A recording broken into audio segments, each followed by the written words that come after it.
And we're off and running.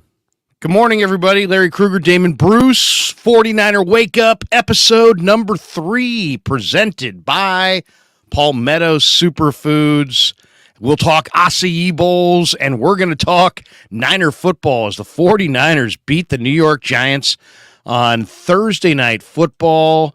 And we can dissect it any way you want, but when it was all said and done, 30-12, the 49ers get a win. They roll their record to 3-0, and they get the weekend free after a convincing win against the New York Giants. Good morning, Damon.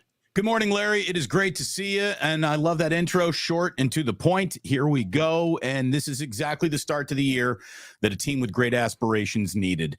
A 3-0 start for the 49ers. Relative health seems to be the best way to define that locker room right now. We'll see if there's any ramifications of the uncomfortable position Deebo got put in last night. Looks like he hurt his ribs, crunched himself a tiny little bit there.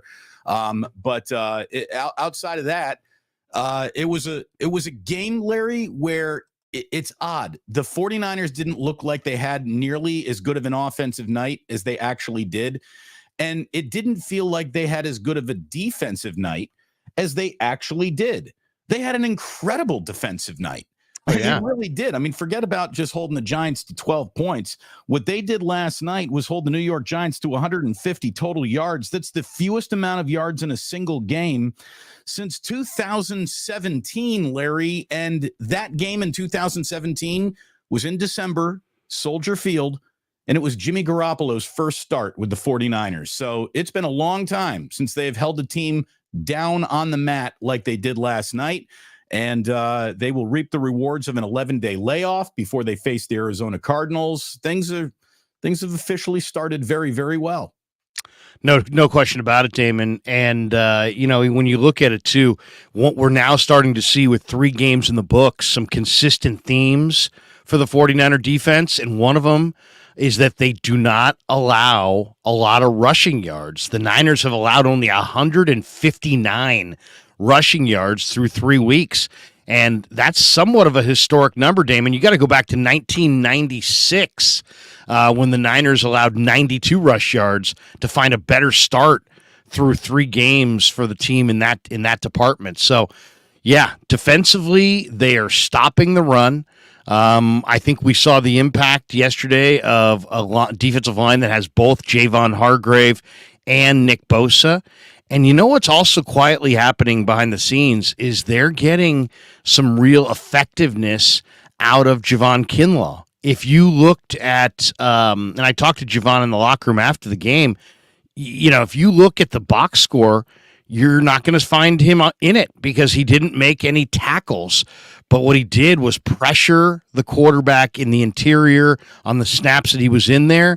He absorbs blockers and keeps bodies, offensive linemen from climbing to that second level to pick off a Dre Greenlaw, an Oren Burks, a Fred Warner.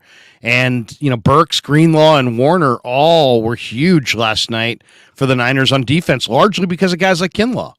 You give any team's offensive line a long day at the office when you've got Hargrave and Kinlaw on the field together with Nick Bosa. Was there ever an Armstead, Kinlaw, Bosa snap out there? If there was, that should be called the Arby's because that's the meat right there. They have the beef, and that is just we've got the meats. Yeah, really, it is. That is thick up front, and then you put Bosa and Drake Jackson around that. It's just, look, every single defensive coordinator really has but one wish. Let me get to the quarterback without throwing a blitz at him. When you can get 4 down defensive linemen putting pressure on a quarterback, it allows whatever your defensive imagination in the secondary with your linebacker play, whatever you want to do back there, you can do back there if you can put pressure on a quarterback with 4 human beings up front, or as we're talking about, a 5-man front that we saw for the first time this season last night. So Steve Wilks dialed up a couple of timely blitzes, but if you like the concept of blitzing and you are a New York Giants fan, last night was the greatest game you're ever going to watch, right? I mean, that was a ridiculous amount of blitzing that the Giants put against Brock Purdy. I saw Jeff Deeney, Pro Football Focus, Brock Purdy on 33 of 39 dropbacks. That's 84%, 84.6. So let's just call it 85. percent. Yeah. And if you include the 4 plays that didn't happen because of penalties, they came 37 of 43 times with a blitz on Brock Purdy. That's better than 86%. The NFL average last year for a blitz, an aggressive blitz, is about 31%. They were coming after Brock Purdy all night long. I mean, there was a decision made. We are going to live or die by the blitz, and the blitz did make Purdy uncomfortable. I think we both agree, Larry. There's no reason for us to protect Brock Purdy from any criticism. He deserved some of the criticism that he got early in that game. I thought he just looked off. I mean, there's no other way to say it. He looked off in his early drives, but he stuck with it. Kyle Shanahan stuck with him, never lost confidence in him. And when it was all said and done, an incredibly quiet 300-plus passing yard game for Brock Purdy is what happened. And it happened with a few plays that popped around the line of scrimmage. I mean, Deebo running tunnel screens out there and picking up big first downs and momentum swing downs on third down, which the 49ers played well on last night. We've always said third down's a quarterbacking down. And that's when Brock stepped up and made his plays. So 49er fans just have to be very happy with what they saw. And you and I, man, when we were doing a little post game, I slipped into your post game show last night, and we want to welcome everyone here. Larry, look what I'm going to slip in to today's broadcast. What do you got there? Oh, look at the acai bowl. Look at how gorgeous that is. Can you tilt it without turning it over? Ooh. I can. Well, the thing is, I put it in the freezer overnight, so it's like a brick right now. It's frozen solid. Oh, but it still looks great. How delicious that looks. Bananas and strawberries and acai and coconut. And, acai, coconut. There's so much going on there, Larry. You go ahead. It's delicious. Hit him with the promo code, Larry. Hit him with the promo code. It is fantastic. All right. DB. Promo code is coming. Promo code is coming. Promo code has arrived. Let me get rid of this comment. DBLK15 gets you 15% off an order at Palmetto Superfoods locations throughout the Bay Area. More coming. They are absolutely delicious. I didn't stop with one, though, Larry. I got another one. This is called like the Caribbean. And this has got little, I don't even know what the hell's in this one. I haven't even tried it yet, but it just looks so good. I had to order it too. These are delicious, refreshing, absolutely good for you. Get your morning going in the right direction. There you go. With no more bacon and eggs. No more greasy spoon. Greasy spoon, get the hell out of here. It's time for the acai bowl and some yoga pants. You won't have to feel nearly as bad about that greasy spoon that you had on Saturday or Sunday if you start your week with one of those. And look at us wrapping up our week here on a Friday on 49ers Wake Up. But as I was saying, Larry, someone said that's diabetes in a cup. No, it's not. This is not a whole bunch of joke sugar. This is natural. This is honey. Sweetened by the fruit itself. Sweetened by agave. Things that are good for you. Don't take my word for it. Look at it this way. I'm a fat boy. I don't care if this thing is good for you or not. Is it delicious is pretty much the only box I'm looking to check when I eat anything. This thing is delicious. It just also happens to be healthy and good for you. So go get yourself one for sure. Everybody needs to try it. There's those things in life, Damon, that if you try it, you'll like it. This is one of them. If you try this, you will like it. You will come back. 100%. It's as simple as that. 100%. It's sort of like you and I talking about the 49ers. Just try it once. You'll be back. It's good to have you here.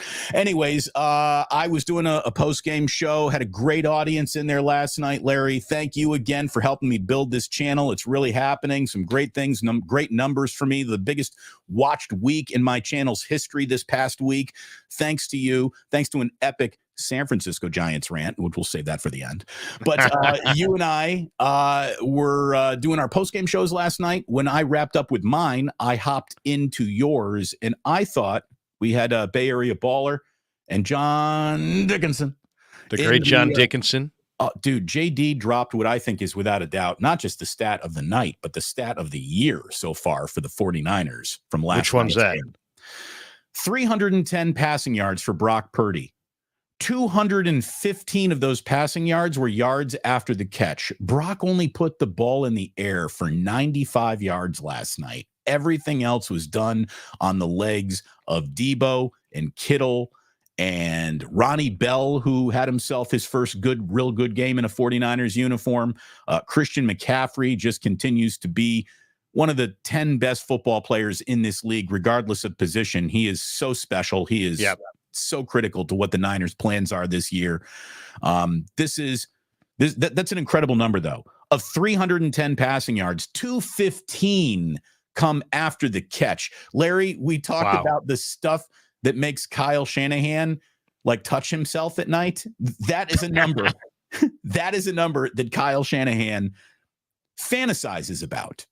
It's a fantasy. Well, let's talk about this for a second, because let's talk about how this got to this point. The Giants lost week 1 to the Cowboys 40-0. They were trailing 20-0 to the Cardinals in week 2 at halftime. And the Giants last year were 13th in the NFL in sacks, and they had 0 sacks in the first 2 games. So what did Martindale, their defensive coordinator, do at halftime of the Arizona game in week 2? He just said, I'm bringing the house, baby. If we're going down, we're going to burn this thing down. I'm going to blitz, and blitz some more. And that is really what led to their comeback against the Arizona Cardinals in week 2. They came back in that game. They outscored the Cardinals in the second half like 28-3, and they wound up winning the game. And so when I'm watching that, I'm saying to myself, guess what?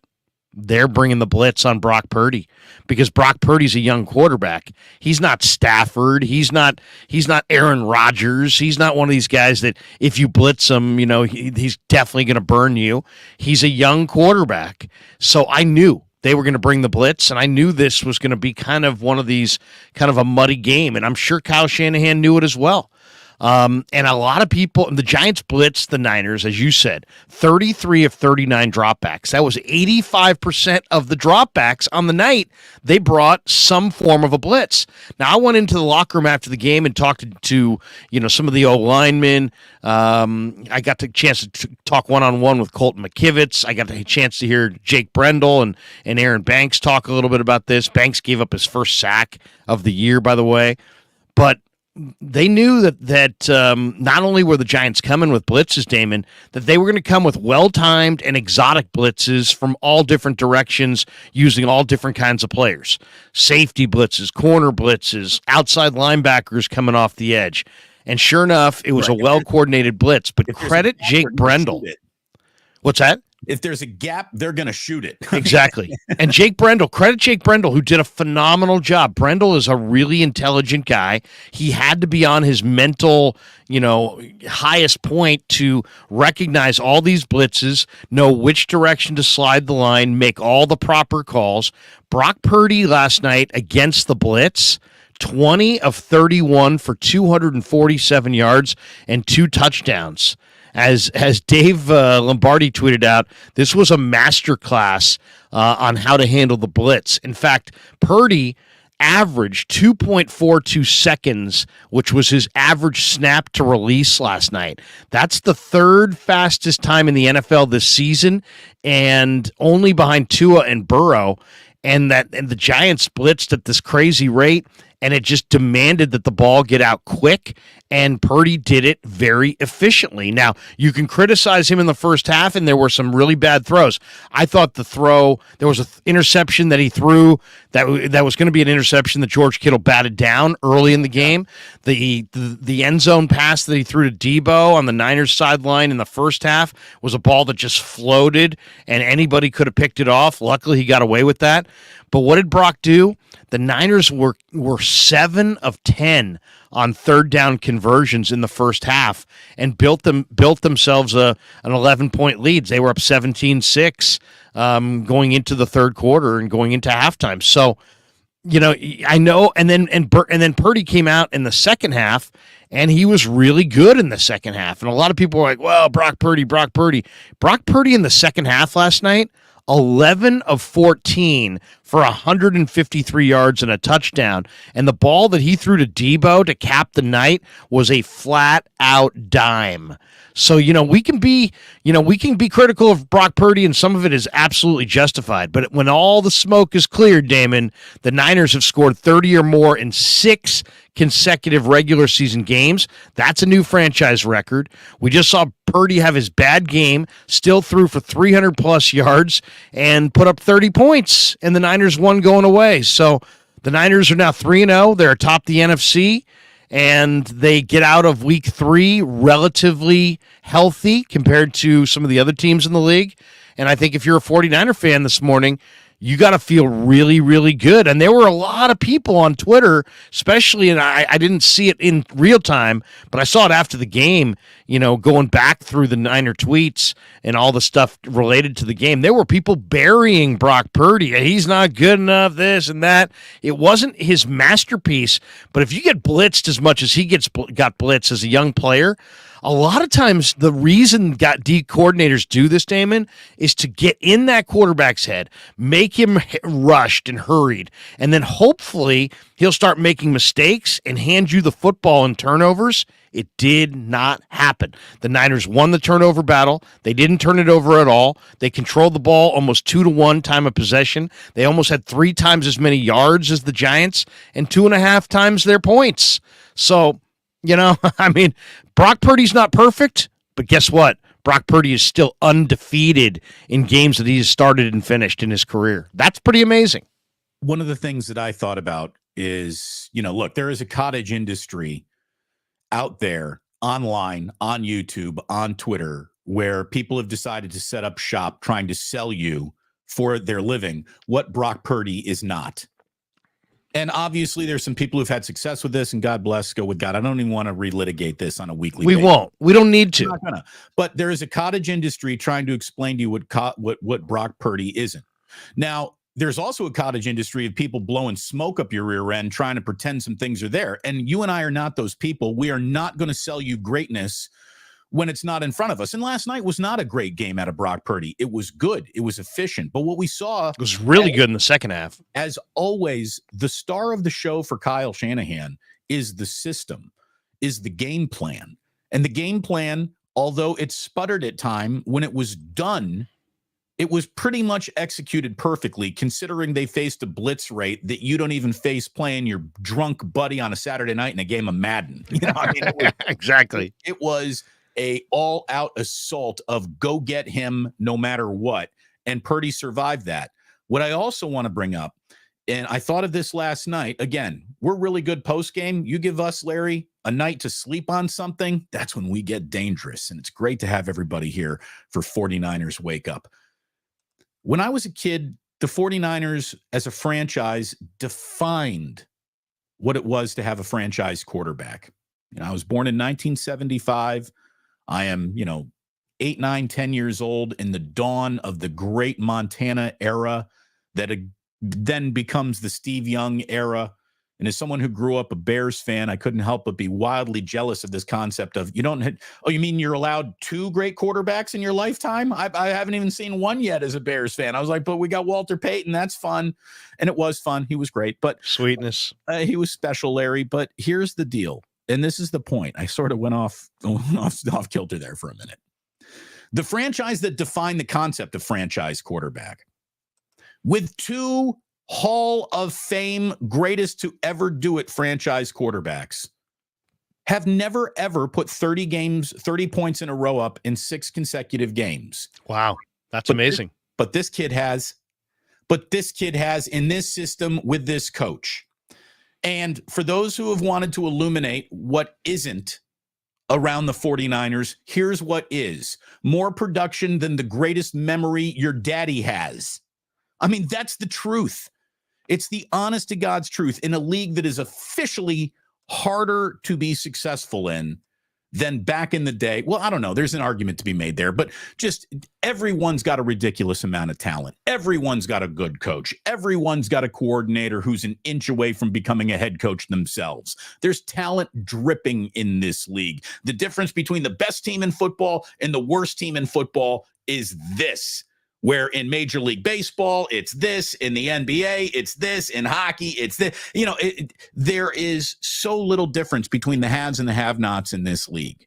So to sustain anything for like a half a year, an 8-10 game run is really amazing. It really is. And what the 49ers have produced since Brock Purdy started being under center for Kyle Shanahan is nothing short of the most productive, successful scoring offense the franchise who gave you Jerry Rice, who gave you Joe Montana, who gave you Steve Young, who gave you Jonathan Taylor and Roger Craig in a list of the all-timers.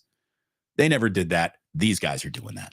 Well, okay. In fairness to the old school guys, the several rules have changed through the years to make the league more offensive. We have to at least mention that. We have to mention that. I reeled it in. Did you feel me there? As soon as I said it, I reeled. Well, I mean, I'm picturing Steve Young watching this, screaming, going, "Damon, Damon!" No, but you're right. I mean, you're right. The league has changed though, and it is more an offensive league, but.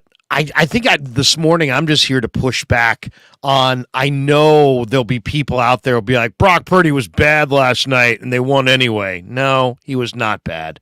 That's an idiot take.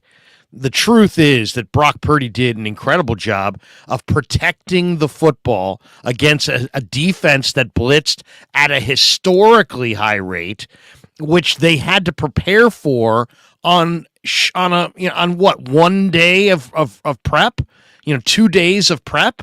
I mean, they only had 1 day of practice and they didn't have any practice. It was just a walkthrough. They had a series of a couple walkthroughs, some meetings. And other than that, they rested up and got ready for Martindale, who's a veteran defensive coordinator, who was desperate and brought the house in every direction possible. And I'll credit Martindale, man. I don't know that he had 1 and 2 blitzes that were alike. I mean, if you go, I went and watched I got the NFL Plus, so I came home last night and, got home at 1 a.m. and watched the condensed version or whatever, or got home around midnight, watched it till 1 a.m. You can get every play of the game. And I'm sitting there pre-snap pausing this thing going, oh my God, this guy's bringing a different blitz. Then I'm writing what that blitz is down. Then all of a sudden it's go to the next play. Oh my God, this guy's bringing a different angle on the blitz. And they must have brought 10 to 12 different looks. It was probably more like 15 or 20, but I counted 10 or 12 through the first 3 quarters, and it was an amazing thing. So the Brock Purdy played bad. No, Brock Purdy didn't turn the football over against a dizzying array of different blitzes on a short week with very little time to prepare. In what is in one of his early starts of his career. I was very, very impressed. And when you go and compare that to what we've seen at quarterback, here's one on the chat from Akshay. Says Purdy is light years ahead of Jimmy when it comes to processing and poise. Couldn't agree more. How about this one from the Smitty? Purdy already reads the defense well. Get him better ready blitzes, and he'll take the practice. There's no question that it wasn't a masterpiece, and he definitely had some throws that could have been picked, but they weren't picked. And it's like you can sit there, the coulda, woulda, shoulda. At the end of the day, you put up 30 and won again. So I feel great about the situation they're in right now. They did this all. We didn't even mention this yet. They did this all without the great Brandon Ayuk, and Deebo Samuel, CMC, George Kittle, Juwan Jennings, Ronnie Bell. They all played pretty damn well. It was an amazing. If you really think about it, it was an impressive win when you consider all the factors from last night. And when you consider all the factors from last night in the absence of Ayuk and the struggle of just finding rhythm of Purdy, I thought George Kittle played one of his best games in a 49ers uniform last night. He was really good. He didn't get into the end zone, but God, he was there moving the chain, safety valve. And Kittle just had an exemplary performance last night, all things considered. And look, it was a good game, Larry. It's also a game that come Monday, we're never going to talk about again. You know what I mean? It's just handling the business of the Thursday night game. Get out of it. There's no reason to sit around and nitpick what was great or not great about a Thursday night performance, because the whole thing gets tossed around in the hopper and you just, good luck with that. Thursday night football is good luck with that. There's enough chaos surrounding how you prepare to this game that you should expect the unexpected. And Thursday is a night where bad football happens, where funny things happen. So just survive a Thursday night game. They did. You mentioned on the post-game show, your post-game show last night, Larry, that, it's really good to get this out of the way early, and they have. But they have another one coming. They're playing the late game on Thanksgiving. So that means you and I have a busy Friday morning, the day after Thanksgiving. Don't eat too much turkey. Black Friday, were you saying we're not going to be sleeping in line at Best Buy, hoping to save $150 off a flat screen and maybe fighting in the parking lot? I mean, how many inches are we talking? Are we talking 77 inches? Because I will knock a grandmother out for 77 inches of television. Get out of the way, Grandma! I'm getting my Samsung.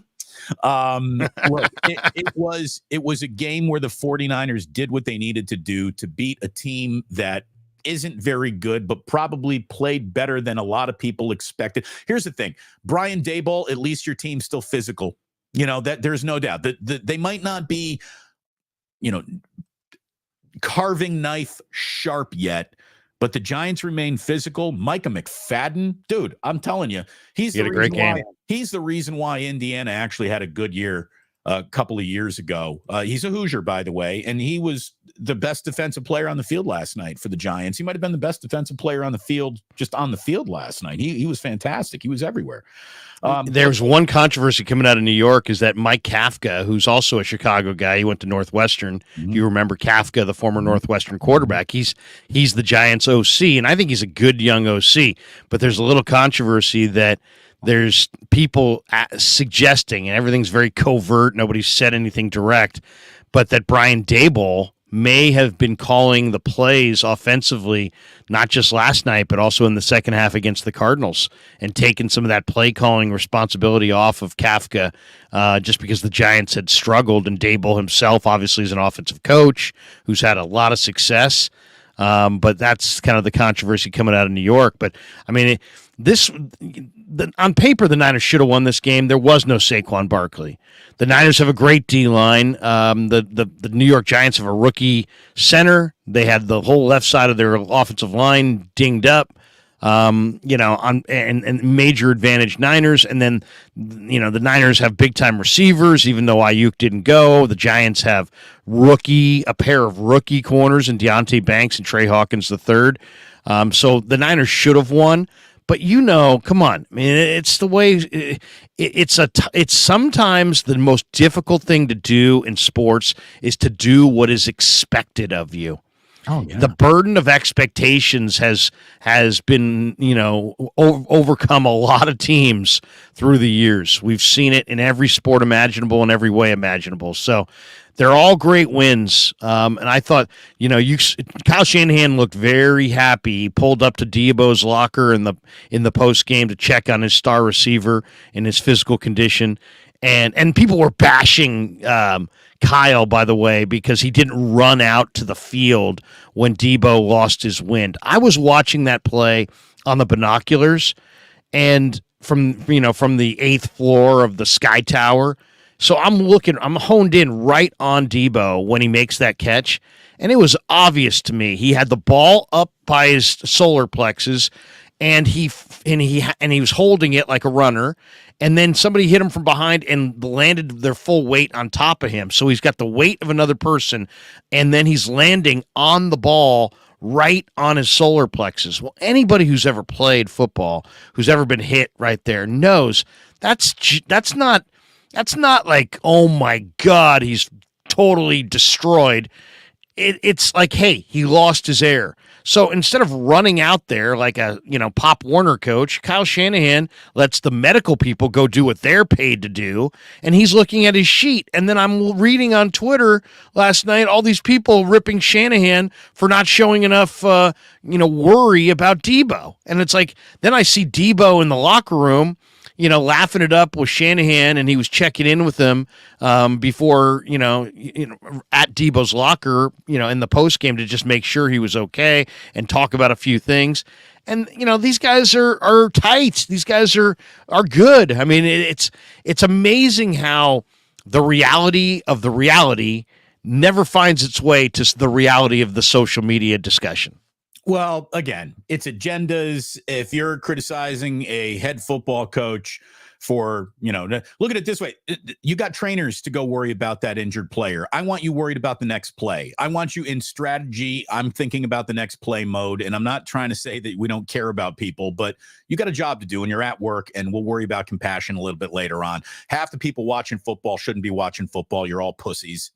Love Damon. Well, and if this were a war and this was like a trench war, the general doesn't run out, and there's medics that run out. Exactly. It's like, come on. I mean, and to criticize Shanahan for that is just, it just kind of shows people are grasping at straws. Exactly. The guy put together a really good game plan. He found a way to utilize. And first, the other thing we haven't even mentioned yet.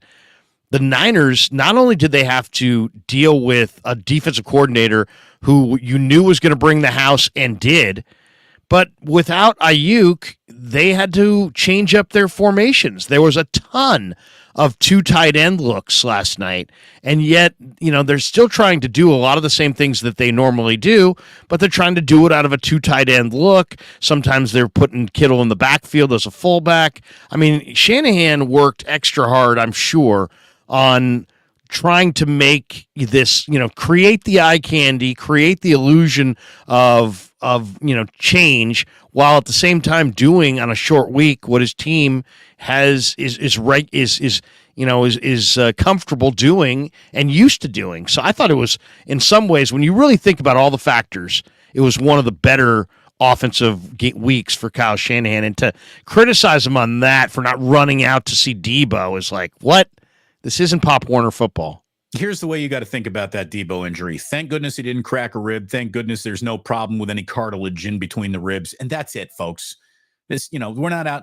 This isn't about handing out orange slices at halftime. This is professional football. So enough of that. The system is the thing, Larry. I mean, I just kept on thinking that the system is the thing more than anything else, more than any player in this system. The system is the star of the system, and the system can produce, if not it was not a great red zone night for the 49ers. I think Brandon Ayuk being out of the game has a little to do with that. There's also some decisions that Kyle would like back, I'm sure. 2 touchdowns and 3 field goals on 5 red zone trips. So at least you are scoring, and all those field goals that felt like you're settling for the lesser of what you wanted, it all adds up. And Kyle was a little bit conservative last night. I think it was a night to be a little bit conservative based on the game that you were in and who you were playing. And Saquon Barkley's not there, which means any criticism of Mike Kafka feels a little mistimed, because of course the Giants aren't operating right now because the most important player in their system is out of the system.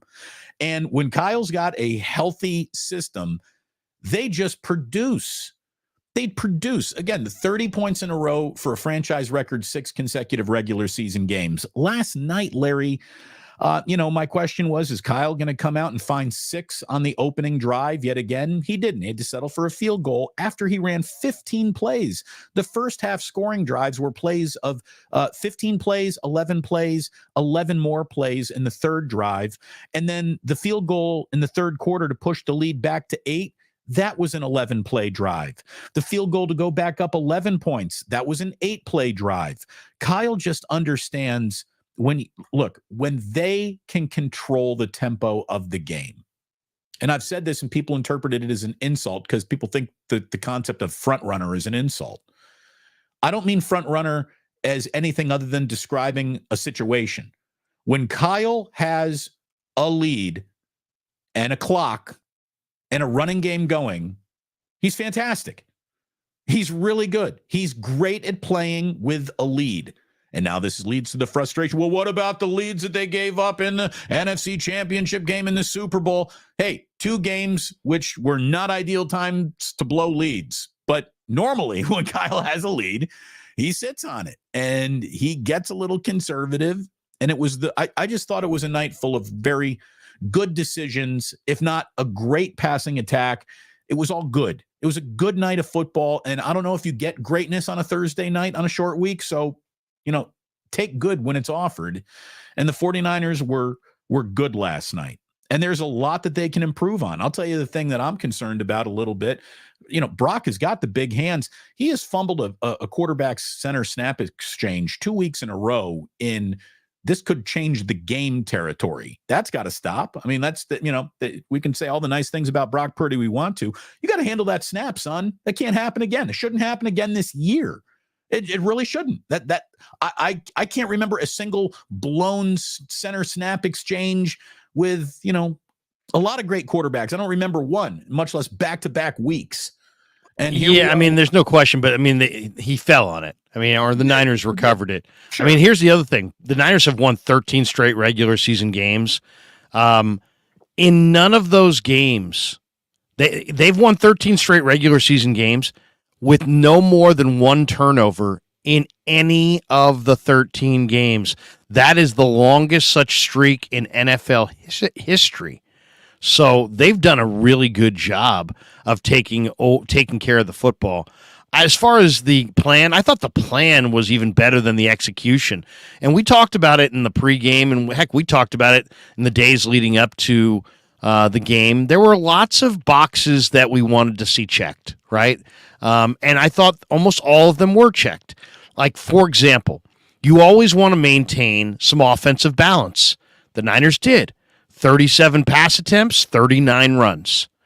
That's fantastic balance. You wanted to see McCaffrey, but you also wanted to see his load lessened a little bit, and you wanted to see the introduction of the other backs, and you wanted to see other guys run the ball. Well, the combination of Deebo and Juszczyk and Mason and Mitchell combined for 16 runs? So you had 16 runs for those guys, 18 runs for CMC. I think that's great. That's exactly kind of what I wanted to see. The other thing that I thought was really cool, really important, and we talked about this a lot leading in, if you do shorten the game by running the heck out of the football, and the Giants had not stopped the run worth a damn in the first 2 weeks of the year. Teams had averaged almost 140 yards on the ground against them in the first 2 weeks. So you knew the Niners knew they wanted to run it. But when you run it that much, when you run it almost 40 times a game, you're shortening the game a little bit. You're limiting. You look how you mentioned it already, how long these drives were. You're limiting the number of drives you're going to have in the game. So what does that put a real, extra importance on? Taking care of the football. Because if you have a 15-play drive and you fumble, now you've wasted clock time and you didn't get points. So, they took care of the football. They balanced the run pass. They got running backs not named CMC several runs in a good percentage. They scored 30 without what I think is their number one receiver in Brandon Ayuk. And with Kittle dinged up, they introduced Ronnie Bell. He got into the end zone. It was a very impressive performance. Juwan Jennings, I thought Jennings was going to go off. I thought Jennings was going to have 9-10 catches, but they threw him 3 balls. He caught 2. So, there was a lot of good things. And then we're 38 minutes, almost 40 minutes into the show. We haven't even mentioned that Jake Moody, the rookie kicker, is now 9 for 9 on field goal attempts in the regular season and 9 for 9 on PATs. He's the first kicker in NFL history to hit 3 field goals and 3 PATs in each of his first 3 career games. And I talked to him in the locker room afterwards, and he's getting comfortable. So, there were a lot of good things that happened last night. Let's just say it that way. No doubt. A lot of good things. The system worked. And this is a talented football team. And on weeks where you don't have an awful lot of time to get granular in your game prep, you're going to have to lean on your talent to make plays. And Christian McCaffrey, that guy makes plays. Deebo Samuel, that guy makes plays. These are two unbelievably difficult to take down, just all kinds of scrapple to them every single play that they run, football players. And then you factor in George Kittle, who can, sort of disappear on a weekly basis at times, or, he gets buried with some blocking assignments on the line of scrimmage, so he's not putting up that big fantasy game. He's been hurt, too. He's not 100%. Well, look, it's his 7th year in the league. He's probably never going to be 100% a single day of his life going forward after 7 years in the NFL. But he's out there. He is. He's out there. And last night, again, it was one of his better games in a long time that I can remember. Bosa had his first sack of the season, nearly a safety. Look, I understand the rule and your stopped player forward momentum.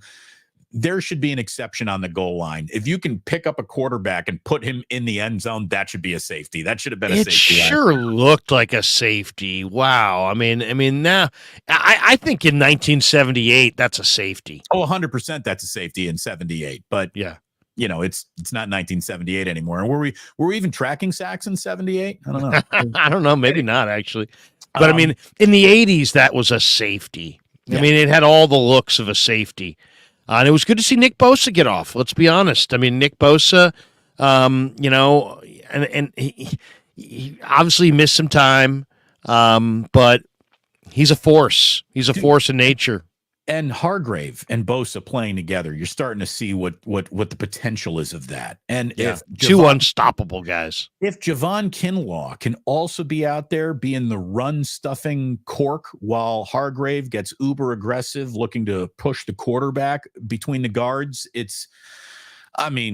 again, when Steve Wilks thinks about what he needs to really have a great year, he needs his defensive line putting pressure on a quarterback. And boy, he's got one of those set up. I thought Isaiah Oliver played very well last night. I know we talked a little bit about him. You brought up some hand waving off of Mooney Ward that I did not see. I must have been making a note. Take us fourth quarter. That. They were trying to debate who's had the receiver on the weak side and who had the tight end, who was flexed out.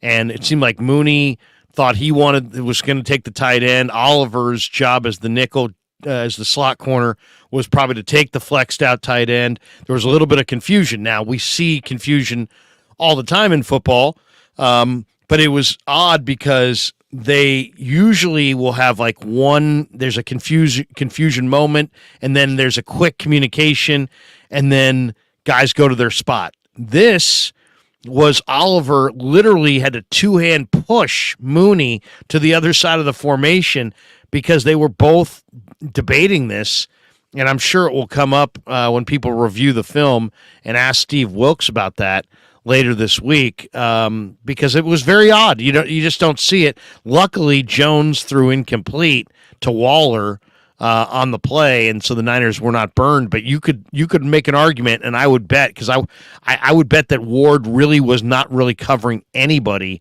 when that ball was snapped. Well, I thought Isaiah Oliver had another really good game, and I thought that he did a better job defending Darren Waller than just about anybody else in that secondary. And maybe his familiarity with what Steve Wilks wants out there made him say, hey, I know this situation. I know this play better than you do, Mooney. So you get over there. I'm going to take this. And if we're looking for Isaiah Oliver to really emerge as the player he was brought in to maybe be for this team, I look at that as a good moment. I don't, there's a little on-field argument to me is called normal. I'm not worried about that at all. And again, if the play doesn't hurt you, no harm, no foul. What's amazing, even with Kyle Shanahan as your coach and a buttoned up offense like this, there's still a lot of stuff that just happens on a football field. Oh, sure. It really is. There's guys who are out there and they look there like they're lined up correctly, and they're still not. There are little brain farts happening everywhere. And all of a sudden, this well-designed ballet is more of an improvisational jazz. Things that were oh, what a great timing route. Actually, that wasn't a timing route. That was hold your breath and good luck with it. And it worked. I mean, it works more often than it fails the 49ers. They're good. When you're good, you get a little bit more lucky in this league. I thought Purdy had 3 phenomenal throws. He had 3 other throws, 2 in the first drive, which could have been, interceptions. He got away with a couple last night. He did. Yeah. But you know what, Damon? He's been remarkably consistent. I mean, this was a stat that I read late last night.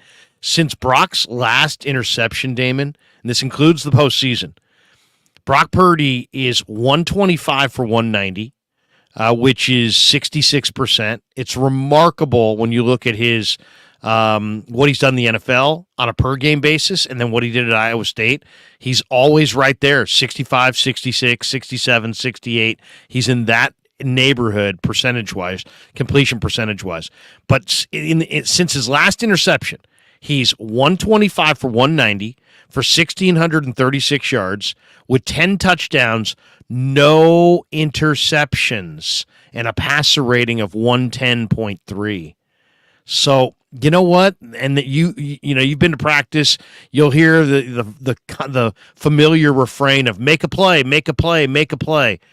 Well, and we always patted Jimmy Garoppolo on the back. Oh, the resiliency when he makes a huge mistake, he comes back and he makes a play. That's great, but it would be even greater if you didn't make the huge mistake. And that's kind of where Brock Purdy is. I mean, he got away with a few last night, so you could, but getting away with it is not making a mistake. You know what I mean? It's like, you step off the curb and you didn't look both ways. Did you make a mistake? Well, you make a mistake if a bus is coming. You didn't make a mistake if nothing's coming. So, you know what I'm saying? It's like the results do ultimately define whether it was a mistake or not. But Purdy, yes, he makes plays, but what he really does is he avoids negative plays far better than most players his age. I mean, you think about rookie quarterbacks around the NFL or even second-year quarterbacks around the NFL. They don't avoid mistakes and avoid negative plays at the rate that Brock Purdy does. Purdy takes care of the football. He processes what he sees. He throws with anticipation. The ball comes out fast and generally accurately. So, I mean, it wasn't a masterpiece. It wasn't perfect. But Brock Purdy is not, even in the face of a constant dizzying array of different blitzes, kept his poise and didn't turn it over. That right there, and then put up 30 points without his number one receiver on a short week. I mean, we can be critical all we want, but man, that's pretty damn good, to be honest. Are they mistakes that you can live with, or are they mistakes that are going to haunt you? The Niners are making live with them mistakes. By the way, you and I have made a live with it mistake. Look at how well we're executing, even though we're out of misalignment right here, Larry. It was just brought up to me. Easy Merc Z says, do you realize that Damon is in the Krug show box and Krug is in the Damon Bruce box? We're in the wrong boxes, Larry. There we go. See, now we're properly lined up. We needed to go ahead. I needed to Isaiah Oliver push you over to the proper spot on the field. There you go, Mooney, Larry. We can play with this all day, man. I mean, we can go like this. Hey, look, Damon's the star. Get the hell out of here. I'm the star.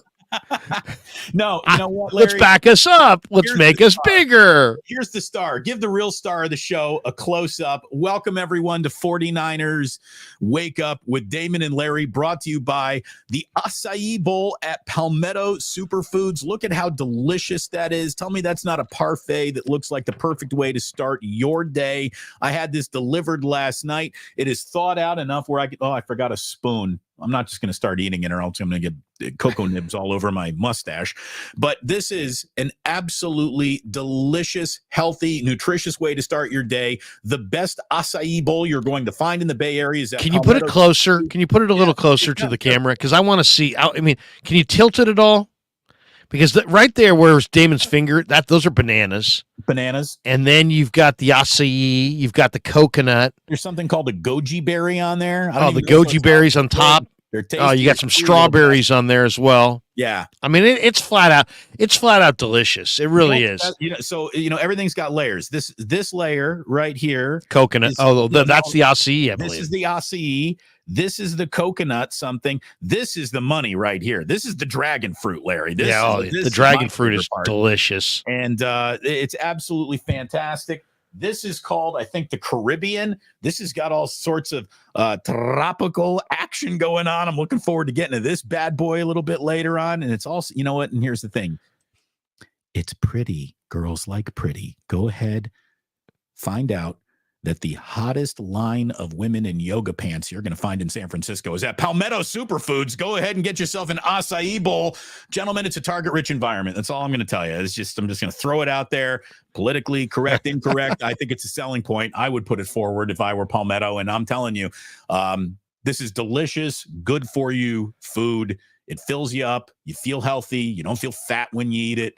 And me having a meal where I don't feel like a fat boy at the end of it, I call that a big win every single time it happens, Larry. So there you go. Get yourself to Palmetto. It's great to have them here sponsoring 49ers Wake Up. I know we're getting closer. The locations are on the bottom there. San Francisco, Burlingame, Palo Alto, future locations in Campbell, Mill Valley, Berkeley, Walnut Creek, San Ramon, Mountain View, one in Southern California. They're working on opening one in Hawaii. Fantastic. Absolutely fantastic. Mitch asked, can you customize them? Absolutely. This one here is called the Bay. This is like the signature. This is your starter acai bowl. This is called the Bay. And it's repping the Bay. It's repping Brazil. Oi, tutu bang. Get yourself an acai bowl. Larry, like I said, we're approaching our 9 a.m. hour. We've been on for almost an hour. What I love about the simulcast is you are getting some super chats. I'm getting some super chats. I think I'll read some here. Same place. So let's get into them. Let's fire away. Here we go. Ty Bud says, slow start, felt like a walkthrough. Brock Purdy was a little shaky. There you go, Ty Bud. Good morning, Ty. It wasn't the smoothest of starts for Brock. I'll agree with you there. There are throws he would like to have back, but again, nothing haunted, no mistake. An incomplete pass is not that bad of a play, all things considered. As long as you and when you factor in the Giants' defensive game plan, there was going to be some good and bad, and generally, young quarterbacks start to be affected by all these blitzes and really start to turn it over. Maybe in the second half, we just didn't see it. Kyer 2021 says, great to not have 50 commercials an hour like KNBR. Hi, I'm Steve Moskowitz. Have you heard about the PPP loan? PPP? There's no Cars for Kids ads here. All right. James T. Kirk has become a YouTube member, and you know what? I don't know if he's a member of your channel or my channel, but we always give a little clap for all of the YouTube members. Memberships. We haven't advanced that far down the road. Once we get to 10,000 subscribers, we're going to open up some memberships at $1 million a membership. I don't know what you're charging, but $1 million to become a member. Mine's only $10,000, but James, you'll get the invoice at the end of the month. Thank you for being a member. No, we're just joking on that. And For Life Niner, who was in the chat last night, back in the chat this morning, Krug, how was that not a safety on for Nick Bosa? Yeah, we kind of already hit that. I thought it was, to be completely honest. For Life Niner doubles back. He's emptying the clip. He says, can we not do the over the middle throws versus the Cowboys? Versus the Cowboys. Call them cow ladies. See what he did there? You're going for cowgirl. That is I've never heard of a cow lady, but the cowgirl is an actual figure in the historic Western culture of America.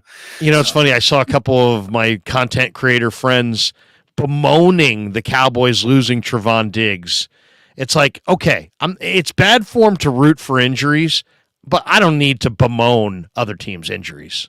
That's for sure. Oh, no one's rooting for anything. Let me tell you how good of a night it was for the 49ers last night. Not only did they win, but the Dallas Cowboys lost star corner Trevon Diggs to a torn ACL in practice. And folks, if that doesn't just show you how, on a razor wire, every single team's prospects of winning an ultimate prize really are. I'm going to tell you what's great about Christian McCaffrey is Christian McCaffrey, every single time he touches the ball, can take it to the house. The thing that's scary about Christian McCaffrey is that every single time he touches the ball, he has Super Bowl aspirations riding with him on that carry. And if one of these carries, he doesn't get up for the remainder of the season, that's going to be it. The 49ers will not be winning a Super Bowl without Christian McCaffrey this year. So, don't go rooting for any injuries, because this team is one injury away to that one guy from not looking anything like this. One thing also to mention about McCaffrey, he has now scored a touchdown in 12 consecutive games, and that includes regular season and playoffs. That matches JR, the great Jerry Rice, in 1987 for the longest such streak in 49er history. In fact, the record for most consecutive games with a touchdown is set by Emmitt Smith with the Cowboys. 14 straight games Emmett hit pay dirt. Arian Foster, second on that list with 13, and third on the list is CMC. So that's pretty good category. I know people don't remember Arian Foster, but there was a period there where he was absolutely on top of the NFL world, and Emmett is one of the all-time greats. Arian Foster, along with a Priest Holmes season many, many years ago, brought me to the top of a fantasy football league. So yes. I remember that Arian, that year that he had.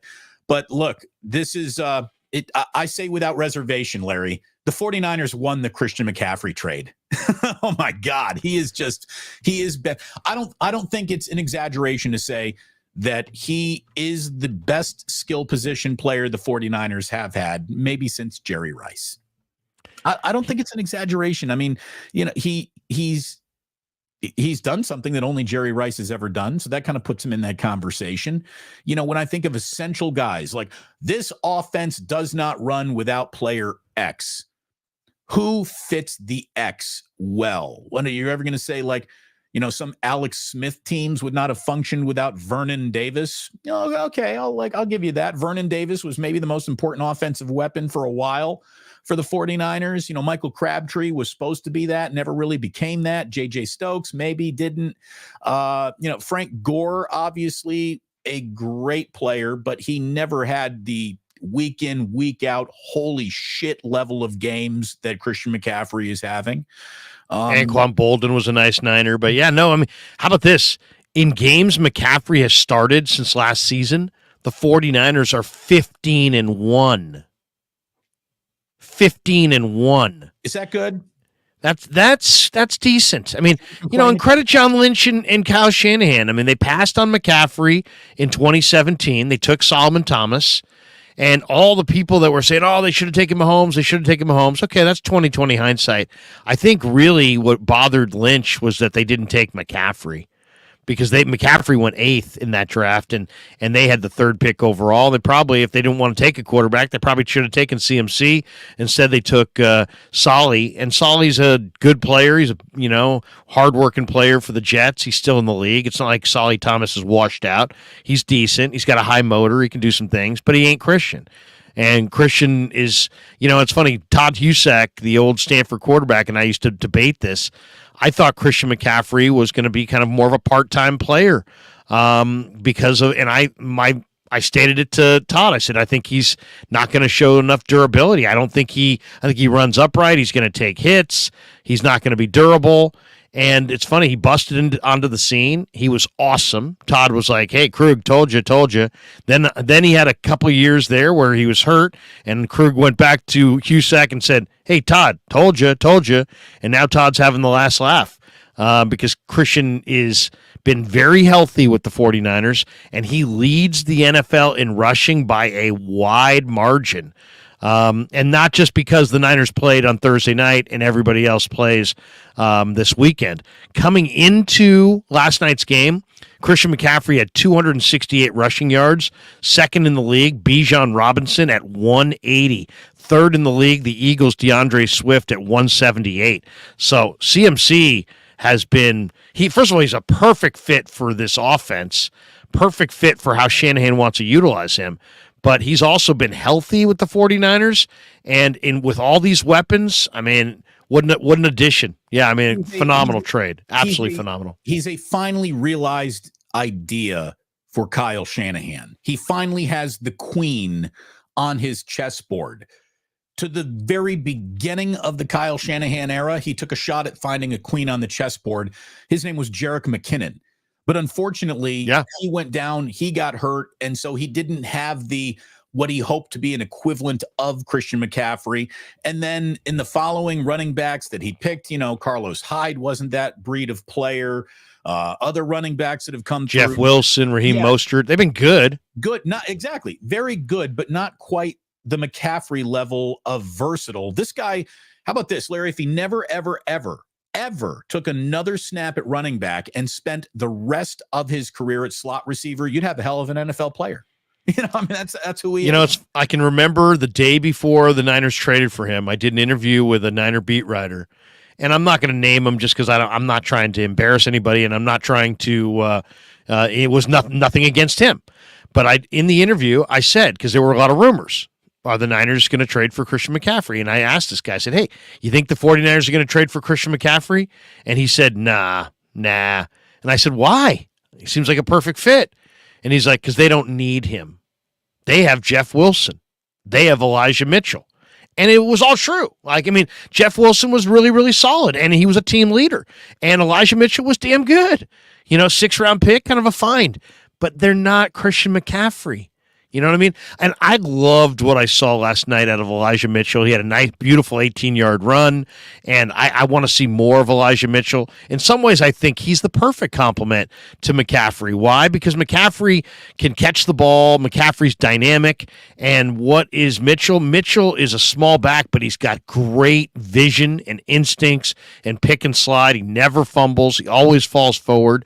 And he's the perfect guy he avoids negative runs. You're not going to have, -8 and all these crazy runs. You may catch a pass behind the line of scrimmage and get tackled, but if you hand him the ball and it's blocked for 2, he's getting 2, 3, or 4. If it's supposed to be 5, he's going to get 5, maybe 6. And he always falls forward. So I really love the combination of the way Kyle used the backs last year. And I think when we get down to the nitty-gritty, he's going to use them that way again. McCaffrey, a ton in the first half, build that lead. And then in the second half, when you're just trying to, put the game away, you hand the ball to either Elijah Mitchell or J.P. Mason and let them do their work. Why? Mason's, I like Mitchell because he's only fumbled. I think he fumbled once in college. I think he's fumbled once in the NFL. So he's very dependable. And he took some big hits. And he took a couple hits last night that he wasn't even anticipating, where he took hits from behind with guys that he didn't even see coming. And still the ball doesn't pop out. So it's a great sign, and to me, last night wouldn't have been fully complete as a good game plan if they hadn't worked in those other 2 backs, and they did. Let's fire away these last couple supers. One more note. What I thought was very much in evidence again after thinking about it.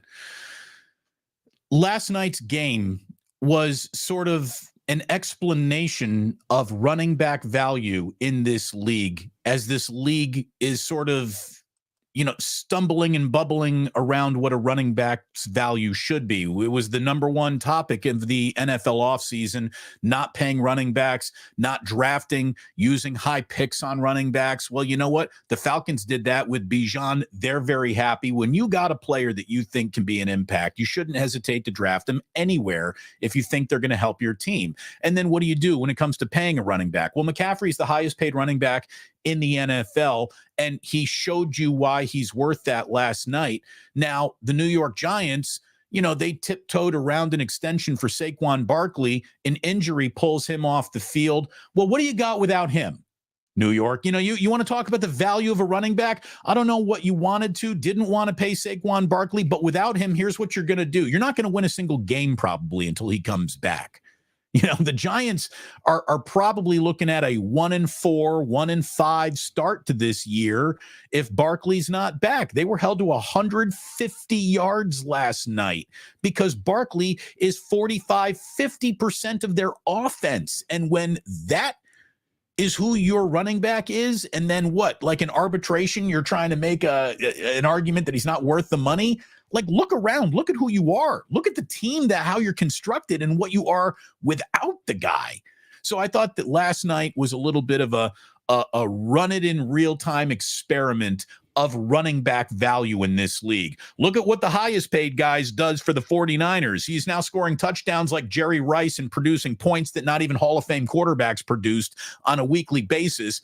And over here, the team that tiptoed around its running back has lost him now due to injury, and it's basically taken their entire offense and thrown it in the dumpster. So a lot of running back value on full display. It's amazing what actual football games do to define what football value really is. Like, you can have your front office, your plan, your cap, you can plan it all very, very well, but then a football game happens, and that's where the truth lies. And the truth has always been really good running backs are important for really good football teams. And how the NFL convinced itself otherwise, because they're just so afraid to put so much of a ratio of a cap into an off injured position. Like, I get it, but if you're in the business of football, you're in the business of running back risk. It's just, they're tied together. It happens. Larry, they do. I mean, it's a totally separate conversation, and I don't want to take us down this rabbit hole, but after watching Nick Chubb, we saw that injury. That's why running backs want to get paid, and that's why teams don't want to pay them. Yes, all in one. And the NFL needs to address this, because these guys are valuable. You cannot have a conversation about, we need to win on Sunday, we need to win on Monday, we need to win on Thursday, we need to win a Super Bowl. Nobody can even have any conversation about this. It always starts with, well, we got to establish the run. Or on defense, hey, man, we got to take away the run. We got to take away the run. So something has to be done outside of the current CBA to just, recognize that these guys face an unbelievable amount of punishment, and they have to have their own category, their own pay structure. It needs to make sense. There's a lot of smart people that run these leagues. They need to create a mechanism on the new CBA where it protects the running backs from all the abuse that they take, while at the same time protecting the team from the vulnerability of losing such player. But I mean, it's just right now it's not, the running backs are being devalued, and yet they're very much needed. So that's kind of a contradiction. It's like, well, are they important? Well, I don't know. They aren't on draft day, but they sure are on game day. Jonathan Taylor is going to be traded here in a few weeks, and there's going to be all kinds of teams that are going to line up and say, we want him, we want him, we want him. But then I'm reading that now the Colts aren't even going to get a first-round pick for him, that they're probably going to have to take a second or a third for him. So it's like, what is it? Is it these guys incredibly valuable and you got to have them? Or are they not valuable and they're not worth paying for in the draft or in contract or in trade? So, I mean, right now we're in this kind of murky period, and I think that the running backs almost need to have an emergency meeting and band together and figure out a way to create a mechanism within the CBA, which doesn't come up for several years, but they need to make an amendment here to the CBA and make sure that both sides are covered, that the backs are covered. Maybe there's some guarantees for injuries. Maybe those guarantees don't go against the cap, so the teams are somehow covered. There needs to be something that recognizes that this is an important position and a brutally violent position, and one that's not a long-term deal. So, and by the way, on CMC, his longest run last night went for just 12 yards, but he was very consistent. He averaged nearly 5 yards per carry, despite not having that big, 40-yard run, like we saw in the first couple weeks. 12-yard run was his longest run, but he still went for almost five a pop. That's impressive. Let me welcome everyone to our second hour here. It's 49ers Wake Up. Damon Bruce, Larry Krueger, simulcasting on both of our YouTube channels. It's wonderful to have you here. Hit like, hit subscribe, hit notify. Don't miss anything Larry and I are doing all season long, the day after the 49ers play. It's 49ers Wake Up starting at 8 a.m. We're now in our 9 a.m. hour. So welcome. Larry, how many people in the room? What are we looking at? Well, we're looking at almost 850 people in the room right now. And you add the nearly, about 150 that I have in the room right now. So hit like, everybody, if you're in the chat right now, hit like, Always hit subscribe. You know, you can subscribe to Damon's channel. He's getting it started. He's got how many subscribers right now, Damon? Where are we? I believe we eclipsed 7,800 this morning. Where are we? Yeah, we're Larry 7,800 even, right on the nose. 7,800 in what have we been doing this about 5 months? So it's a great awesome. start. That's great. That's a great number. And you know, and subscribe over at Damon's channel. Subscribe here on the Krug Show as well. We're sitting at we're about to crest 23,600. We're at 23,599. Be that 23. Oh, wait a second. As I said that, we're now at 23,601. We picked up 2 subscribers in the last 10 seconds. Fish and chips. Let me tell everyone before we start getting in those supers again, one more time. We are brought to you by Palmetto Superfood. Look at how delicious that acai bowl looks. Forget about me explaining it to you. Just look at that. Tell me you don't want to eat that. That is refreshing, nutritious, delicious. Get to Palmetto Superfoods. Fantastic way to start your day. This is breakfast and dessert all at the same time. Go ahead and get yourself an acai bowl. It looks better than I do. I really should just glue it to my face. Well, you know, and as you're saying that, let's put up the promo code. If you are a fan of the extravaganza, the Monday morning extravaganza 49er Wake Up brought to you by Palmetto Superfoods, and I know you are, you can use the promo code DB as in Damon Bruce, LK as in Larry Krueger, 15 as in you're getting 15% off. So all you got to do is scan that code, and I put it up there on the screen. Scan that code. Bring it into to any of their locations, Palmetto Superfoods, and I'll put the locations on the bottom of the screen as well. One more time for you. Go to their locations, check them out, and though they are not in the Metreon, I mentioned that, and I've tried to edit this out, and for some reason it has not edited. But the rest of those locations are their actual locations. Scan the code. And use that promo code DBLK15, and you'll get 15% off of your acai order at Palmetto Superfoods. And we thank them for being the proud sponsor of the show. It's a great place to go. It's a great place to bring the family, great place to bring the girlfriend, the wife. It might even be a great place to find a girlfriend or a wife. If you like yoga pants, you're going to love Palmetto Superfoods. I mean, that should be, forget about the acai bowls. Their slogan should be, do you like yoga pants? Palmetto Superfood. Exactly. We have this one from Fish and Chips. He says, "I've been a Kyle critic at the crucial times because of his brain farts. I'm seeing a different Kyle within 3 games. I think he thinks that this Purdy guy is the driver of his F1 car to the trophy. I think that if Kyle's going to say the right things. Jimmy's still around. There's other quarterbacks that have played for him that are still in the league. He doesn't want to bash anybody. But I think if you gave him like truth serum, or if you got him in a private moment, let's say when the cameras weren't around, not at the stadium, I think he would admit to you that he knows that in Brock Purdy, he's got a guy who can run every aspect of his game. And what are the aspects of his game? He likes a run-heavy plan. He likes play action pass off of it. He likes to operate the bootleg game. That's a major component of what he does. The play action game, the bootleg game, the quick game. Your footwork has to be on point for all those things to work. Your processing between the ears has to be on point. And in Brock Purdy, he's got a guy who processes really well, and his footwork in the short game is outstanding. He's completing almost 90% of his passes in the intermediate area, which is like 10 to 19 yards. That's his bread and butter. Jimmy completed a high percentage under Kyle in that range as well, but Brock's even been better than that.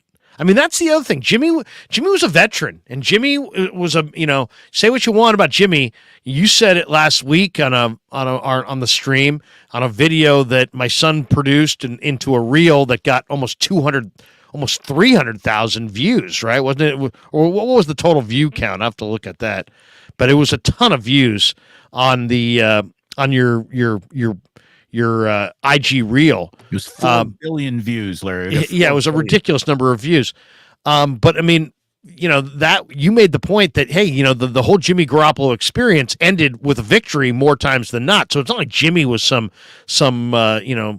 mediocre or subpar quarterback. He was pretty damn good. They won an NFC championship with Jimmy Garoppolo. And here is Brock Purdy in his second year, and he's really consistently, week after week after week, outperforming Jimmy Garoppolo. Either outperforming him directly, but he's definitely winning at a higher clip. He's never lost a game that he finished, but he's also taking care of the football a lot better. Brock doesn't have to show great resiliency that Jimmy showed because he doesn't make the errors that Jimmy made. And Jimmy really didn't feel comfortable turning his back on the defense on a play action. So a lot of the play action came with Jimmy in the shotgun, not from under center. Well, that's not necessarily the way Kyle would like to do it. So now you've got Brock there. He's got him under center, and the play action game is working to perfection. The bootleg game is very effective. And you saw it last night. I mean, when there's free runners at the quarterback, Brock doesn't panic. And the other thing about Brock Purdy that's clearly better than Jimmy Garoppolo at this point is Jimmy would have negative plays. How many times last night? I mean, Brock completed almost 67% of his passes, but he did it while throwing at least 5, just threw them away. Let's say the blitz was coming. He wasn't expecting it. He wasn't going to take a negative play. He wasn't going to take a sack and a strip sack or a fumble. He just threw that ball away. Either threw it off to the sideline, threw it into the turf. And that's as important as making a play right there, is avoiding the negative plays. So Purdy's playing at a pretty high level, despite the fact that last night was not one of his, masterpieces. The difference that Fish and Chips is asking about, you explained it in 3-4 minute rant there very well and vividly. Let me just use one word. The difference is confidence.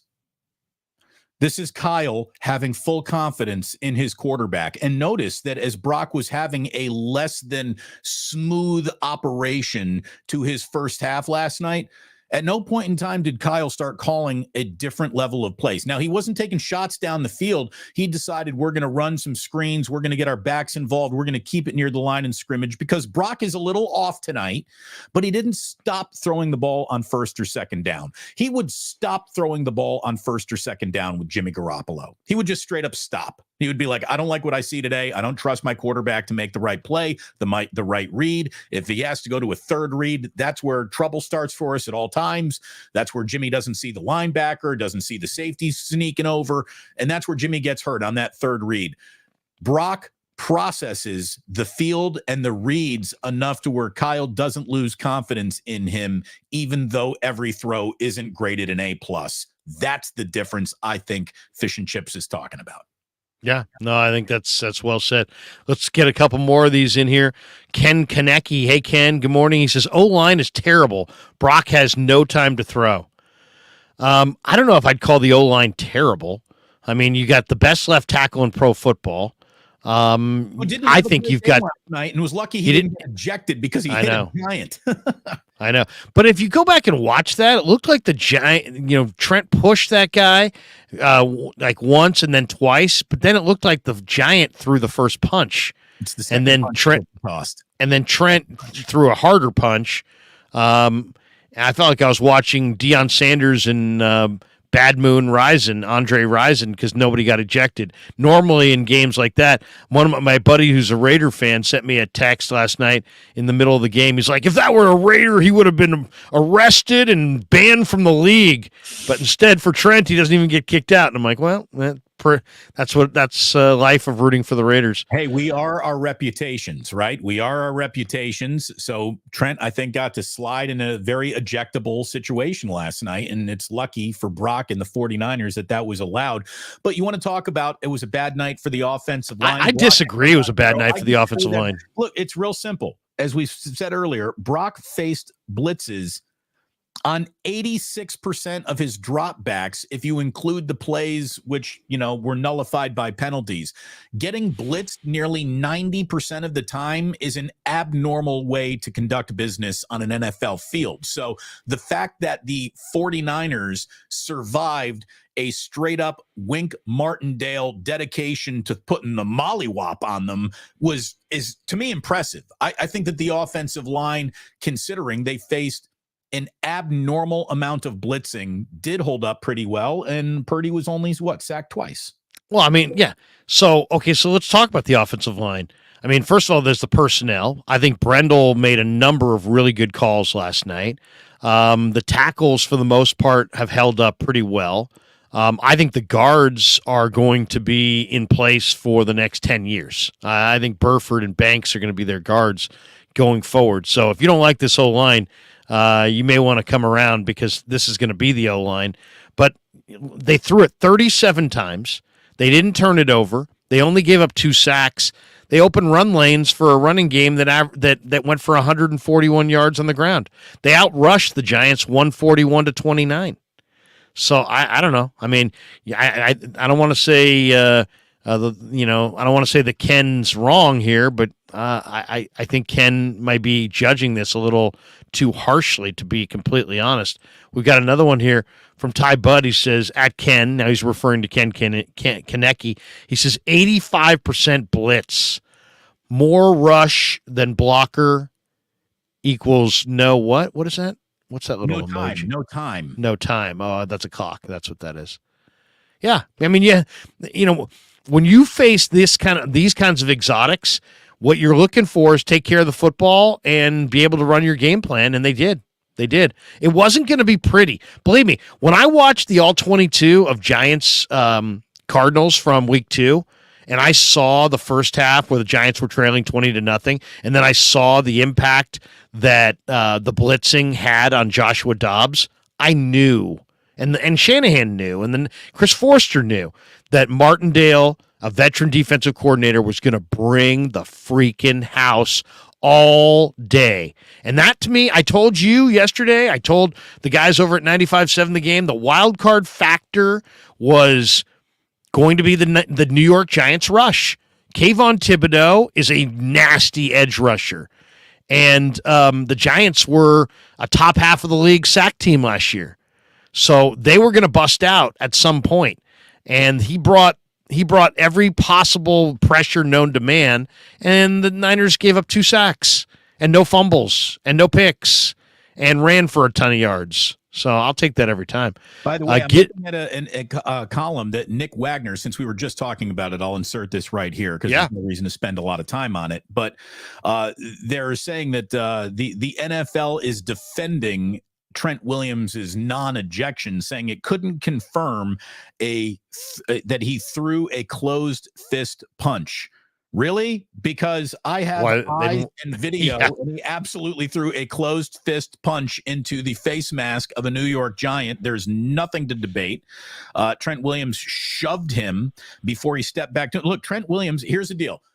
This is not a show occupied by 2 homers who are trying to blow smoke up your ass and everything's perfect in Niner land. That's why we're good at what we do. Trent Williams should have been ejected last night. He should have. Straight up, should have been ejected. And the NFL can't throw punches. You just can't. Try to explain it away with, well, we didn't see a closed fist punch. Well, who the hell's looking at your replay then? You need to get some glasses. He absolutely hit a guy. And he's lucky he didn't get ejected. And he needs to have a better game than he did because he got called for the offensive lineman downfield. He was called for downfield. He got called for a holding in this game. It was not a great Trent Williams night. No. I mean, there's no way around that. Trent's a great player, but you're right. He probably should have been ejected right there. Gizmo Maltese says, I love the quick slant to Deebo, blitz beater. Yeah, in a lot of ways, Deebo is a perfect guy to throw against blitzes because you can get the ball out quick. Eric Pierce says, here's a deuce. No comment. Just, hey, I'm Eric Pierce, and here's $2. $2. $2. One for you, one for me. Fish and Chips throws a couple. Is that pounds? That is. He's using the Queen's He's using the queen, the king's currency. The queen is no longer with us. Sorry, fish and chips. That's the king's currency. There you go. Fans that say it should have been an interception want it to be. Okay. Well, I mean, I think, look, there's definitely right. Well, that's true, by the way. That is true. The people that are talking about, oh, this should have been a pick, that should have been a pick. These are probably the same people that were convinced that Trey Lance outperformed Brock Purdy in camp, and when clearly that wasn't the case. Yeah, that it wasn't actually happening, but that wasn't going to stop them from reporting it. Again, we're not right. It wasn't actually happening, and there probably would have been a huge mutiny of veteran players if they had gone in that direction. But go with whatever narrative you want. Glass half full guy. Glass half full's a regular. He says the 49ers season feels like they know it's go time this season and time to finally win that Super Bowl they've been so close to getting. Yeah, I get the feeling about that as well. In fact, I'm looking at 49er Web Zone. How about this? The 49ers have scored 30 points at Pittsburgh, 30 points against the Rams, now 30 points against the Giants, at least 30. The Niners have scored 30 or more points in each of the first 3 games of a season for only the 3rd time in franchise history. The other 2 times, 1984, they won the Super Bowl. 1992, they were clearly the best team in football and lost the NFC Championship game to the upstart Dallas Cowboys because the Cowboys played ball control and had a phenomenal game plan. But that 92 Niner team, I've talked to Steve Young about this, I think that 1992 Niner team might have been one of the greatest Niner teams of all time. I mean, that was an absolute phenomenal team. And, yeah, Dallas got the bowl that year. But as far as I'm concerned, 84 and 92 are Super Bowl caliber teams, and they started 3-0 with scoring 30 points a game. So in each of those games. So that's a great trend. It's absolutely a great trend. It was great to see. Another one from Glass Half Full guy. We got that one already. We got this one from J Mad. He says, after hearing Justin Fields' comments on how he feels robotic and can't play freely due to coaching, this confirms he could have never worked with Kyle. I mean, I don't know, because you're a Bears guy. What do you think? Different situations change everything, but Justin Fields is not a Kyle Shanahan quarterback. Justin Fields is the more polished equivalent, I think, of Trey Lance. He's what Trey Lance might have been, could have been, and I think that Kyle would have eventually looked at Justin Fields and said he's just not accurate enough, and he doesn't see the field well enough. And I mean, the whole, like, is it time for the Bears to move on from Justin Fields conversation that I see happening? Well, first of all, it's definitely not the time because it's week 3 of the season that you're in. So it's not the time to move on from a starting quarterback. But Justin Fields is there's a lot to be seen from him for the remainder of the year, and whether or not this is a true franchise quarterback you're going to go forward with, I don't know. Look, the Bears are such an unmitigated dumpster fire from top to bottom. They just had their defensive coordinator resign after 2 weeks. I mean, it's the whole thing's abnormal. Stop. Just stop. By the way, I'm gonna, sometimes I will make a prediction that goes against the grain, and I don't always see things the same way that other people see things. Let me just say this for all the people in the back to hear. I think the Bears have really got a phenomenal quarterback on their roster, and his name is Tyson Bagent. And he played college ball for the Shepherd Rams. And you say, what? Who are the Shepherd Rams? Yeah, he played for Shepherd. That's the school that he played for. Okay. And Shepherd is a tiny little school in the state of West Virginia. And it's in Chauncey. Or it's in where is it? It's in Shepherdstown, West Virginia. Shepherd Rams. And it used to be called Shepherd College. It's in Shepherdstown, West Virginia. It's a Division II Division II program. Tyson Bagent is real, and right now nobody knows that. But give it time, and they will. And that kid's legit. He is going to be the future quarterback for the Chicago Bears. Mark it down. He's not. It's going to take a lot to get there because Fields was a first-round pick, and Badgent's still a rookie. But Badgent played great in the preseason. He's really underrated. And I would say at this point next year, Bears fans will be talking about Tyson Badgent. Let me just end this conversation on this note. The difference between really good, well-run teams and poorly run teams are moving on to or off of decisions quickly, picking a direction and staying in it. The fact that the Bears will burn the next 2 seasons on Justin Fields, even though there's probably not a lot of there, unless he's running with the ball, there's not a lot happening. They will commit to their mistake, the opposite of the way Kyle Shanahan got off of his Trey Lance mistake. And the Trey Lance entire saga is not cloaked in glory. But the best time to get out of a bad investment is today, right now. Right now. The stock is dropping. You don't like it? Sell today, because it might even be worth less than if you hold on to it till tomorrow. So give Kyle the credit. He got out from underneath something he didn't believe worked, and he had the luxury of doing that because he has someone in Brock Purdy who's more than working. He's working at a historically good level. Again, last night, Larry, was one of those weird games where it didn't look nearly as good offensively as it turned out to be for the 49ers in the box score. And it didn't almost look as good defensively for the 49ers as it turned out to be in the box score. But it is. I want to share this with you. Through the first 3 weeks of the season, well, first of all, the 49ers defense held the Giants to just 150 total yards, which is the fewest amount of yards since Jimmy Garoppolo's debut game at Soldier Field back in 2017. And for the first 3 weeks of the season, the 49ers have held opponents to just 159 total rushing yards. It's the third fewest in weeks 1 through 3 by the team since 1970. So saw that. That's an impressive way to start a year with huge aspirations. No doubt. No doubt. And a lot of that's Fred Warner and Dre Greenlaw and how incredible they are. A lot of that's Javon Kinlaw absorbing blockers up front.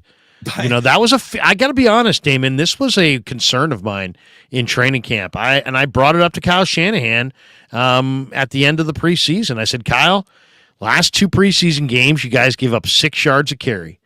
I said, how concerned are you about your run defense coming into this year? And he said, you know what? If it was based on these preseason games, I'd be very concerned because I see the same things that you see. He goes, I'll go one better. He goes, I didn't think we stopped the run very good against the Raiders in that first preseason game either. But we were number 1 against the run last year.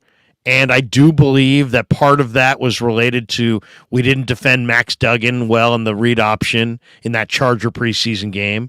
A little bit is Joshua Kelly got loose on a 75-yard run. A little bit of it is the fact that they were introducing D. Winters and Jalen Graham to the mix, and so the rookie linebackers will sometimes shoot the wrong gap and leave the defense vulnerable to a big play, and did. So he had, it was like, hey, the numbers don't look good, and we're totally aware of it, and I agree with you, but we have reasons to believe that we will be better kind of when it counts. And here we are 3 weeks in, and damn if he wasn't right. They have been very, very good at stopping the run. They held the Giants to 29 yards rushing on the night, which is the fewest rushing yards the Niners have surrendered since 2019 at Cincinnati, September of 2019. So they're doing a really good job defending the run right now, and it's great to see. By the way, Zach, you got your near weekly Dre Greenlaw personal foul by the sideline. Like, drink every single time that happens. You want like Dre Greenlaw flag on the sideline. Drink. I'm so sick of that. By the way, let's stop penalizing big hits.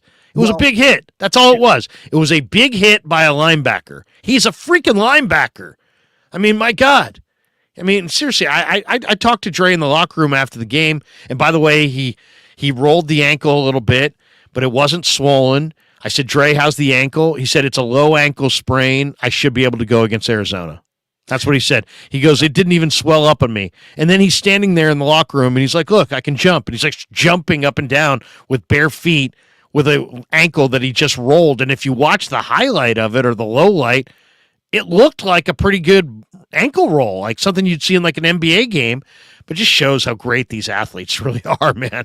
I mean, that if I had that, I said, Dre, if I rolled my ankle the way you rolled your ankle, I'd have an air cast, and my wife would be driving me everywhere.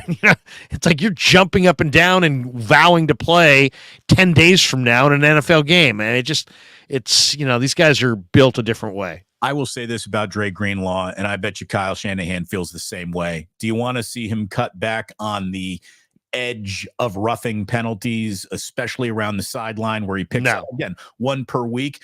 You'd like to see him cut back on that, but you never want to take the aggression out of an aggressive player. So if He's a hitter. Yeah, if Dre Greenlaw is going to pull one yellow hanky out per week, that's just the price of doing business with Dre Greenlaw, and business is good. Did you see Deebo before I'm not sure if it was, maybe it was a Steeler game. It was before the Steeler game, and after the anthem, he's going down the line, and he's getting every guy ready to go. And that's the beauty of Deebo, by the way. He is a tone setter. He's a guy that gets you going.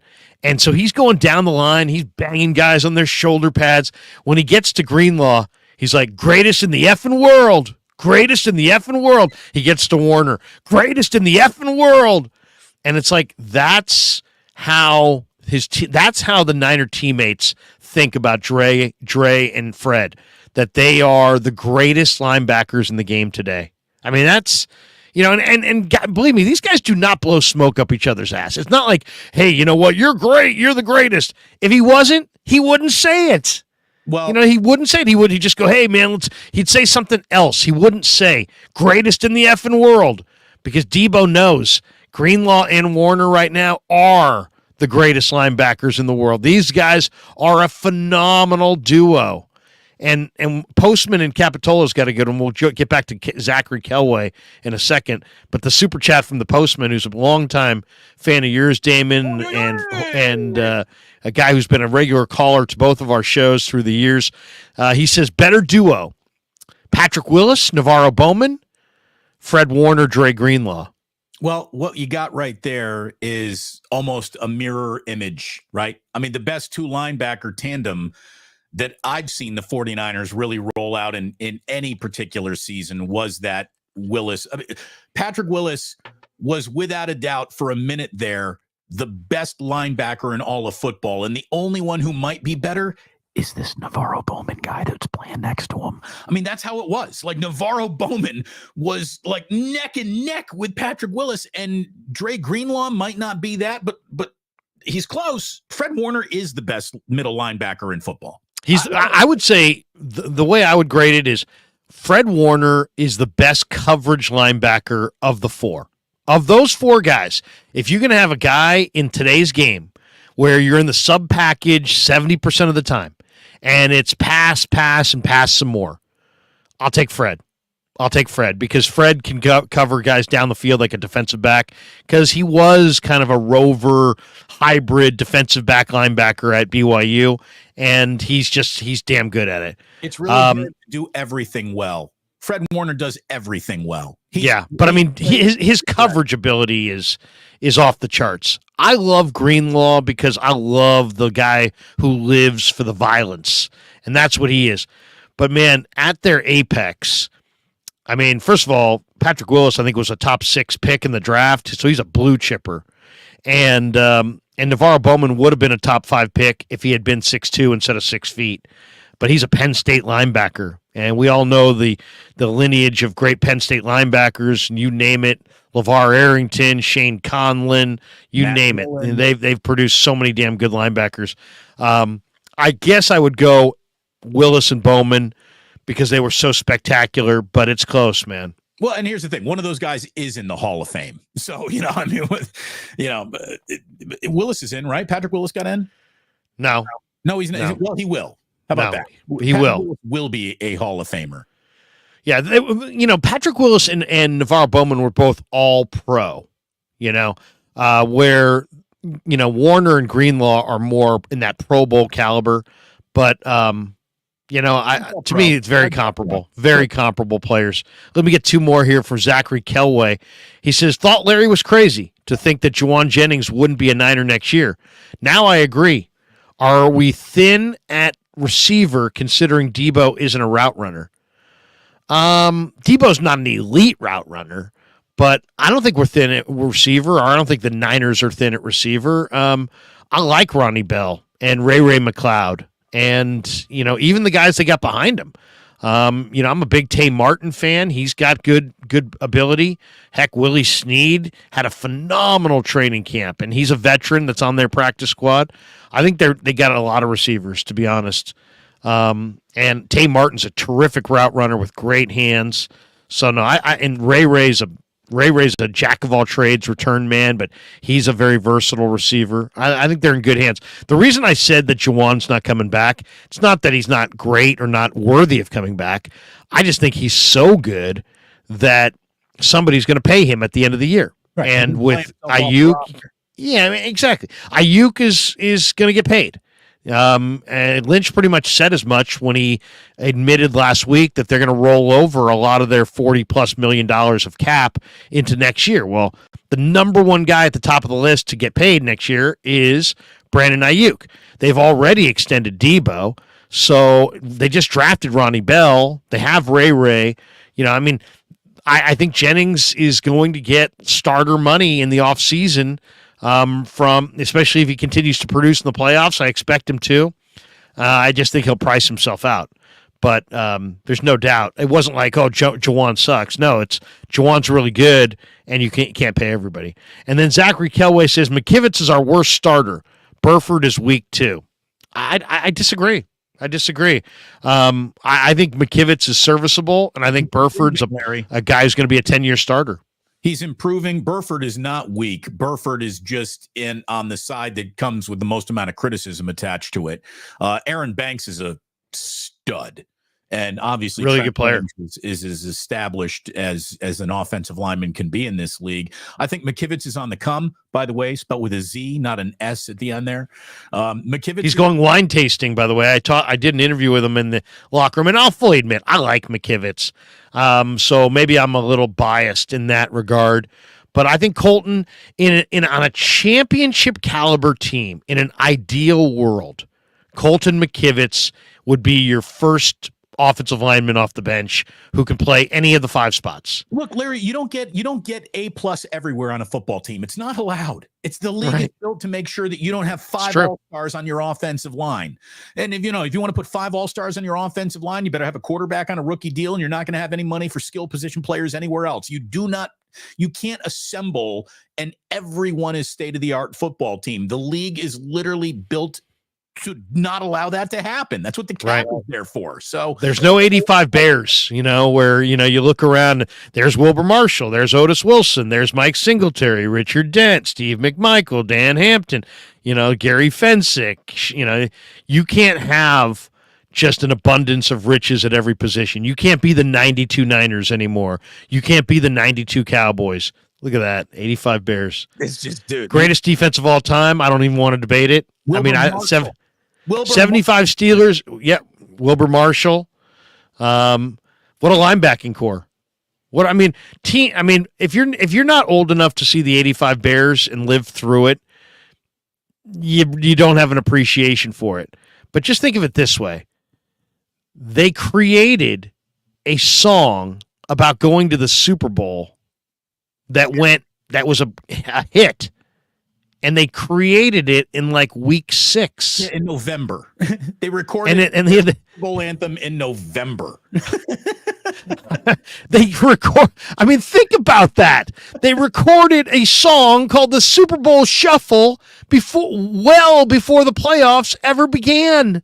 That would be, if that happened today, they would be Skip Bayless and Shannon Sharp, Stephen A. Smith, and all the media nationally. The audacity.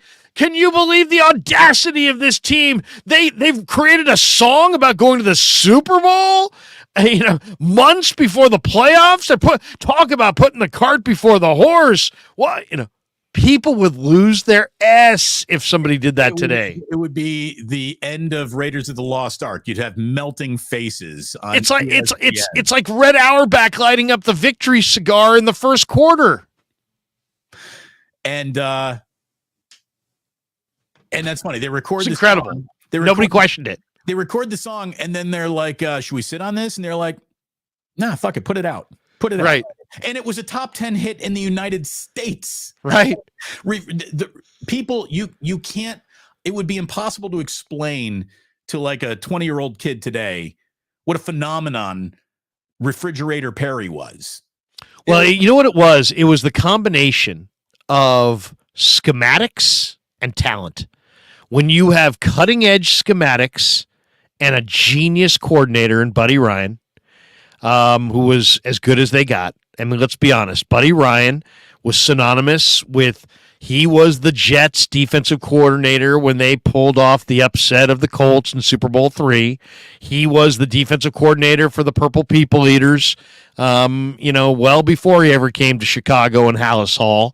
And, he was handpicked by George Hallis to run that defense, and it was wicked. And they, Hampton, McMichael, and Fridge inside, 3 guys for 2 spots. And then Dent off the edge was just unfreaking believable. And then obviously Wilbur Marshall, Mike Singletary, Otis Wilson, Sean Gale, Gary Fensick, Dave Duerson, the late Dave Duerson, Notre Dame star.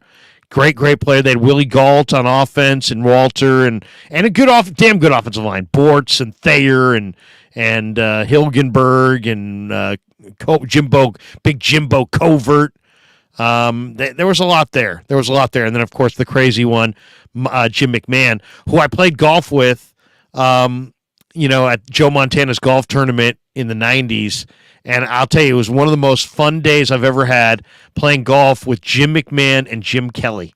I was in a foursome with Jim McMahon, Jim Kelly, and I forget who the fourth guy was, but we played in Joe Montana's golf tournament. Maybe the most enjoyable round of golf of my life, playing with Jim McMahon and Jim Kelly. Trick shots, swearing, cigars, shots, storytelling. I mean, just one of the greatest days ever. I love it.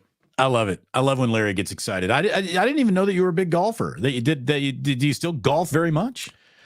Well, I'm one of these guys that, like, I hit it great off the tee, and I've got pretty decent hand-eye coordination, so I can putt, but I can't hit my 2-iron, my 3-iron, my 4-iron, my 5-iron, my 6-iron, or my 7-iron. I can hit I can drive it, and you can sit there and go, wow, man, you can hit the ball. And then once I get to around the green, I can use my 8, my 9, my pitching wedge, my sand wedge. But all my iron game is a circus. I mean, I'm literally chopping up the course, and it's like, for me, I gotta hit the ball in the rough. If I'm in the fairway, I can't catch it clean with my irons. Well, so it's just, I'm a disaster. You know what's I love playing golf tournaments where they play like best ball. Yes. Because I'll hit like 4 drives, 5 drives that are just like, oh yeah, we'll take that, But then, then we all roll to wherever the best drive is and play from there. I can play like a scramble, but I can't hit. Yeah, Ewok says you can't hit your 5-iron. My Texas wedge, no, I can't hit my 5-iron. I've gone out there, by the way, and played with guys who only used a 5-iron. I played a round one time with a guy who used a 5-iron the entire round. That's all he used was a 5-iron. It's amazing. He putted with his 5-iron. Larry, I got to be honest. Your golf game's like masturbating. I'm glad that you enjoy it, but I don't want to hear about it anymore. Or no, it's like my fantasy team. By the way, let me tell you about something I do want to tell you about. This is an acai bowl from Palmetto Superfoods. Go ahead and use that promo code DBLK15, and you will get 15% off a one-time order at Palmetto Superfoods locations around the Bay Area. This thing is absolutely delicious. It's nutritious. It's good for you. It will leave you satisfied and ready to attack a big day. It's great for breakfast. It's great for dessert. Kids, families, women, children, grown men, old men, young men, everyone, just try it. Try it and you'll like it. Trust Uncle Damon and Uncle Larry. on that one. And thanks so much to our friends at Palmetto Superfood for being a big part of this 49ers Wake Up. 3 episodes almost in the books. We still got plenty of time here today, Larry, to go about, but we need to. And we'll also scan that coupon code because Palmetto Superfoods and the great owner of Palmetto Superfoods, Charles, has thrown a bonus to all of the followers of this show.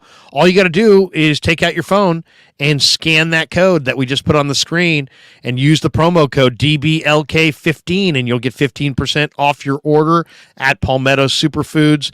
And I can't emphasize this enough. There's very few things in life that all I care about is you try it. Just try it. That's all I would say. All I would say to anybody who has yet to have an acai bowl, who's yet to walk into a Palmetto Superfoods, is if you try this, you're going to be a fan. I'd never had an acai bowl until we had one the other day in Burlingame. It was phenomenal. Absolutely phenomenal. It's the kind of thing where when you eat something and you feel great after, that's when you know something. And it tasted great. You know, it's one thing if, hey, do something that's good for you, but it tastes terrible, like kale. My wife's always like, hey, try some kale. I'm like, you could put anything. You could put bacon bits on kale. And I'm like, oh my God, this is awful. Kale, I can't come around to kale. Why? Because it doesn't taste good. The acai bowls are delicious and great for you. How about this? The reason why I've been at least 30 pounds overweight since I've been around 11 years old is because no, it's the truth. I know who I am. I see the reflection in the bathroom every day. I know what the hell's going on here. And the reason why I've been 30 pounds overweight my entire life is because I want every meal to be satisfying in some way. This is an incredibly satisfying meal that also checks the box of that was good for you. So check it out. Don't let us sell it to you. It will sell it itself to you. Just try one and you'll be in, and we're thrilled to be in business with our friends at Palmetto Superfoods. The San Francisco Giants forget about the San Francisco Giants. They're not in business. The San Francisco 49ers, Larry, is the team that we're talking about here. Yeah, I suddenly I felt I was going to sleep there. Did you see, by the way, I mean, it has to be mentioned, did you see Yaz forgot how many outs there were last night? No, did he? Yes, sack fly to right. Thought there were 3 outs. I've been saying for weeks the Giants have quit on Gabe Kapler. People are like, no, what? What can you point to? There's nothing they haven't quit. They haven't stopped playing. Mike Yastrzemski in a gotta-have-it game against their hated rivals at Dodger Stadium forgot how many outs there were. That's not good. In the inning. Catches the fly ball, guys on third, tags and scores. And oh, my goodness, it looks like Yaz has forgotten how many outs. And I felt bad. Yaz is a good man, too, by the way. He's a good dude. I've talked to him before. He's a very, very good dude. And he walked back to his position. He couldn't believe it. He's shaking his head. He's like, oh, my, I felt for him. I felt for him in that moment, man. Anybody who's ever played even softball, guys forget you forget how many outs there are sometimes. Right. You do. How many outs there are at the company picnic, much less in right field at Dodger Stadium. So that's bad. But I mean, still, it kind of shows the Giants mentally and emotionally have shut it down. Larry, I've known you since, before the millennium. I met you in the late 90s, and our careers have passed, have weaved around each other, have overlapped at some times, have gone separately. We've competed with each other and against each other. We have done it all together as a couple guys in radio. I really want to tell everyone that in the 20 plus years I have worked with you and broadcast with you in any and all capacities, the 29 minutes that you spent deconstructing the San Francisco Giants, which I put up yesterday, you've shared it on your page as well. It's the greatest 29 minutes of your career, Larry Krueger. It was it's sports phone Larry like you loved him. I mean, it was just A plus. I sat there. I said very, very little. There will never be a video on my channel that is 29 minutes long where I say less. You say 95% of everything that was said in there, and it's the best video I'm ever going to put up. Larry, it was like the picture of Michael Jordan taking off from the free throw line. Like, it's an iconic moment in your career as far as I'm concerned. The Larry Krueger 29-minute rant against the Farhan regime is the best you've ever been. I say that without reservation. It was awesome. As I was editing it, I did it with you, and then I'm editing it and I'm laughing out loud. It's funny. I put it on last night on the drive home from the stadium. It's midnight, and I'm rolling up the 680, and I get to basically the last 10 last minute or two of it, and I was laughing. I'm laughing at myself. To me, the funniest part of the whole thing was when you brought up, what's it called? Sunday, summer Sunday or something. Fair. And I start doing the fair foul thing. And I'll tell you what, would you give me Larry Bear running up 2nd Street again? Would you give me that? Stop talking about that. Turn them off. Get them off. Turn this off. People are quitting. People are giving up their tickets. Oh, yeah. I mean, it was. I'll say this. I rip because I love. Well, and there are a lot of Giants people that, are like, really, trying to make sense of it and trying to take pieces of it. Cause I'm like, Kapler's eating in the dugout. Why is it not? I had somebody send me pictures on Twitter of all these other people eating in the dugout, and it's not that bad. No, it's symbolic of shutting it down. That's what it is. That's really what it is. There's nothing in and of itself eating in the dugout. Guys do eat in the dugout. But when you're taking out silverware, that's generally the line right there. All I can tell you, Larry, is that we don't get radio signals up in heaven, but we do get YouTube. And your rant put a smile on my face. It was very much dedicated to me. I felt it. Tate and I were at a Sharks game in Calgary, and I felt it there too. I felt it was like Joe Thornton was with me. We were treated great. We were on the glass. And thank you very much, Larry, for carrying on what I do in spirit. It was seriously, Ralph was. I like that, Ralph. That's a very strong Ralph. Craig, you're so cute. You get so angry at the Giants. It's cute. It really is cute, Craig. Angry you get at the Giants. It shows how emotionally invested you are. I was driving back to Marin. I was in the Miata. Tate was in the passenger seat. He had a friend in the back seat. We were driving. We were listening, and it was just, you made me laugh. You made me smile. So much so that when I got home, I called Tommy, and I said, Tommy, I'm going to order a meat cheese. And I did order the meat cheese, and I got the wings. Get the lemon pepper wings. I love Ralph, man. I miss Ralph. The minestrone is vegetarian. I'm a vegetarian, so I also like gluten-free pasta, and they have that too at Amici. So you go ahead, you get to Amici. My favorite Ralph of all time was Ralph used to build. He had such a clout at KMBR that he had so much freaking vacation time that he would take it all at the end of the year because he loved his job. He loved to work. So he would leave for Christmas break on December 2nd because he had so many weeks of vacation. But instead of just dipping out and being like, all right, we'll see, I'm going to take a few weeks of vacation, take it easy, everybody. He insisted on doing this. Thanks to everybody. Thanks to Tom. Thanks to Bob Agnew. Merry Christmas. Happy New Year. Happy Hanukkah. Happy Kwanzaa. He's doing this whole thing. And it's like, Ralph, it's December the 3rd, Oh, man. I miss that guy, man. I miss that guy. 22 days ahead of Christmas. Happy Merry Christmas, everybody. No, he really was. He was so special. By the way, I've been contacted. Tate is actually following me now on Twitter. Tate is a young, we all remember Tate being a little boy. He's graduating college by now. Yeah, he's in college. Or he's probably out of college. He's in grad school, probably. Yeah, so it's amazing how quickly time flies. And Ralph and I, Tate was born literally a month before my daughter Anna was born, my first of 4 children. And so Ralph and I were going through, even though, he was quite a bit older than me, we were going through having children for the first time at the same time. And we shared that face off. And I remember my wife, would say to, hey, tell him if he needs any advice about, this or diapers or anything. And, so it was just it was a very cool time in history, very cool time to be able to share those years with Ralph. And I loved him, man. I absolutely loved him. We had so many great conversations. He's dropped me messages.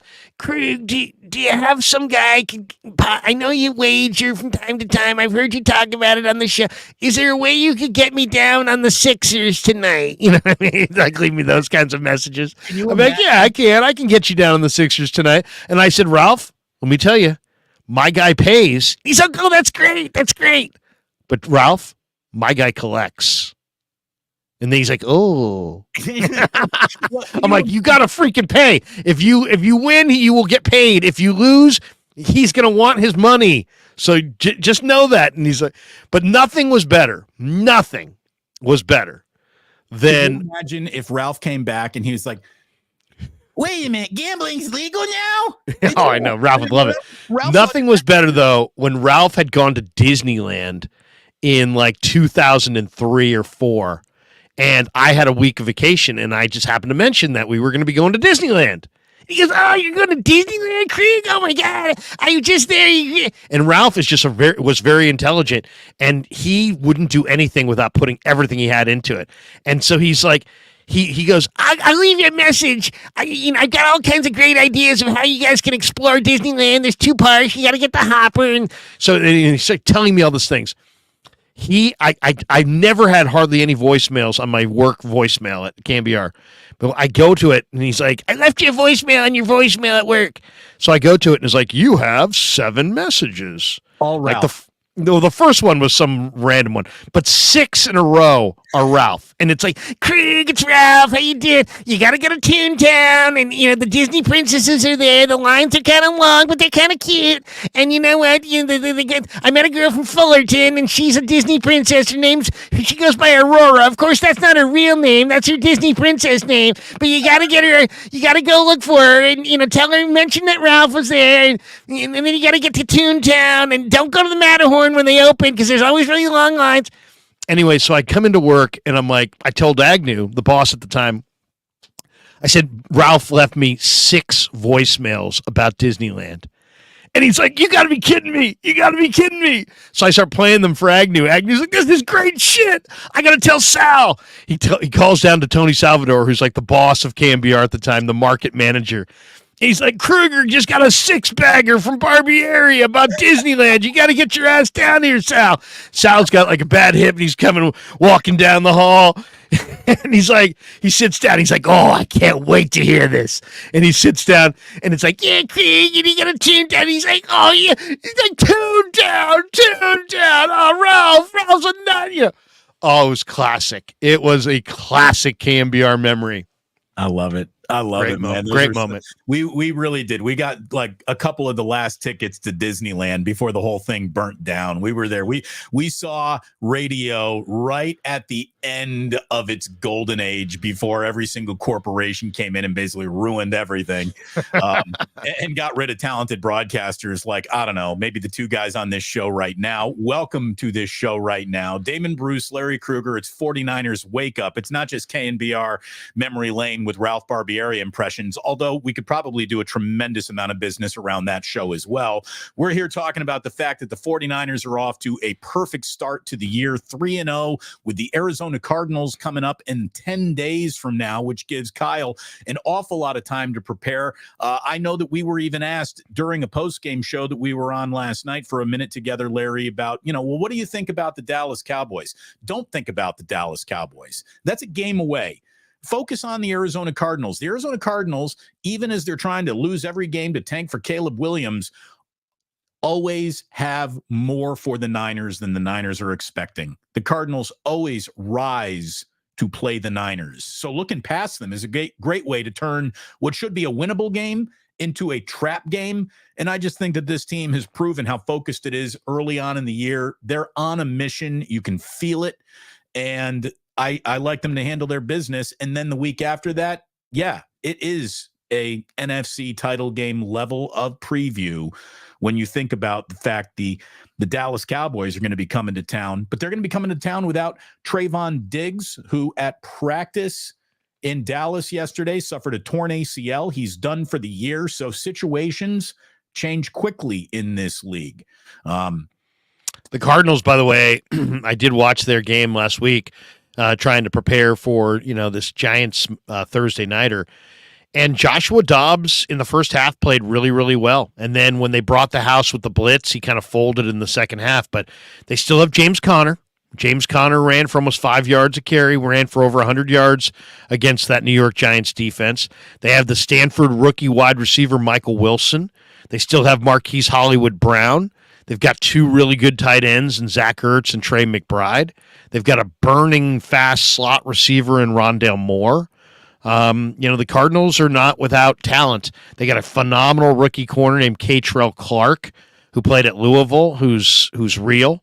They've got some players. There's no doubt about it. So that won't be, the Niners should win that game. They should be a double-digit favorite. But it's the NFL, and anything can happen if you don't take care of the football. And that's kind of why, the people that are overly critical of Brock Purdy this morning, it's probably not 100% fair, because really, one of the main jobs is take care of the ball. And Brock Purdy's done an exceptional job for a young quarterback at taking care of the ball. And I kind of think if we are going to peek ahead to Dallas, I think Dallas is a good matchup for the Niners. I really do. Tony Pollard against the Jets last week ran for 2.9 a carry. So Dallas only ran for 3 yards a carry. If you look at the way Dallas ran against the Giants compared to the way the Niners ran against the Giants, it wasn't as good. CeeDee Lamb comes in really hot, but Dallas is a 1 running back team, and they don't necessarily stop the run all that well. And the 40, even though they have Micah Parsons, if Dallas gets a lead, they've got edge rushers for days and defensive backs that can pick off the ball, even though Diggs is now done for the year. But they got a bunch of guys. A lot of pass rush, a lot of edge rush, and a lot of guys who can pick off passes. So they're going to win blowouts a lot this year. If they get up, they're going to beat you. But the Niners, I think, are a great matchup for the Cowboys because the Niners can run the football and they can stop the run. And we'll see. We'll see. The one thing about the matchup last year in the playoffs is Jimmy Ward took out Tony Pollard early. With that slide tackle, knee, it was on borderline dirty. I hate to say it, but he took out Pollard with the knee injury, and Dallas was done at that point. But Dallas doesn't have Dallas is not the Niners. They don't have Elijah Mitchell and J.P. Mason and Ty Davis Price, and their backup running backs Rico Dowdell and Deuce Vaughn. They don't have backup running backs, and Pollard is not. He's a guy who should be a receiving back, a complimentary back, but he's their every down back. What really worries me for Dallas is if they can somehow swing a trade for Jonathan Taylor. If somehow Dallas gets Jonathan Taylor, or if Dallas had made a trade with the Rams and got Cam Akers, if Dallas can get another big-time back to go with Tony Pollard, then I'll worry. Until then, I feel pretty good about the matchup. You got to get Parsons blocked, and they've got some playmakers on D. Big Osa is phenomenal, the UCLA kid up on their defensive line, the tackle. And they get to Marcus Lawrence and Dante Fowler and Dorrance Armstrong. They got a lot of edge rushers. But if you can stay out of passing situations and run the ball on them, which I think the Niners can, I think it's a good matchup, and I think it favors the 49ers. I really do. Well, they will come into town with a better offensive line, and the Dallas Cowboys have the greatest third-string quarterback of all time, from what I've been told. So you got to worry about that. If they have to get to Trey, my goodness. Obviously, joking around a little bit here. Look, if you're looking for the perfect game to scout the next 2 opponents, Boy, the Cowboys and Cardinals got the perfect game for you. This Sunday at 1:25 on Fox, it's Cowboys at Cardinals. The next two up for the Niners are playing against each other this weekend. And Larry, I guess that's how we need to wrap things up here. My back teeth are starting to float. I've drank an entire carafe of coffee. I'm going to eat a now coming to room temperature, not frozen solid acai bowl before I start my 11 o'clock show on Damon Bruce Plus. I know you got a lot coming up today on your channel. I'm going to be going at 11 today too with the great Jack Hammer. Well, we're gonna go at 10:45 because I got to get out a little early. But the great Jack Hammer, who covers the Niners for the Santa Rosa Press Democrat, is going to stop by on the Krug Show, and we'll chop it up with Jack Hammer. Looking at some of the games, though, this weekend, Larry, what the nice thing is, I don't like Thursday night football, but boy, does it open up the weekend, and you just get to watch the NFL without having to overly concentrate on the 49ers. So we get to watch it wash over us. There are some really, really interesting games. If I had told you that Falcons and Lions was one of the games of the week in week 3 before the year started, you would have said, nah, there's no way. But I do think that that's a monster game, man. Falcons are trying to go to 3-0. Lions, they got aspirations to be something this year. That is a sneaky second tier of NFC supremacy. David Montgomery's hurt in that game for the Lions, so it's going to be the rookie from Georgia who's going to get a big part of the Jahmyr Gibbs. It's going to be a Jahmyr Gibbs game for the Lions. I like the Lions to win that game. It's Detroit -3. I think Detroit bounces back from their week 2 loss and gets a win here. Saints at the Packers. We'll see what Derek Carr, who has looked an awful lot like Derek Carr so far this year, sometimes good, sometimes bad, but the Saints are 2-0. They're at the Packers, who got a really good start out of Jordan Love. Packers fans got to be feeling pretty good about the decision to move on from Aaron Rodgers, seeing what happened to Aaron Rodgers.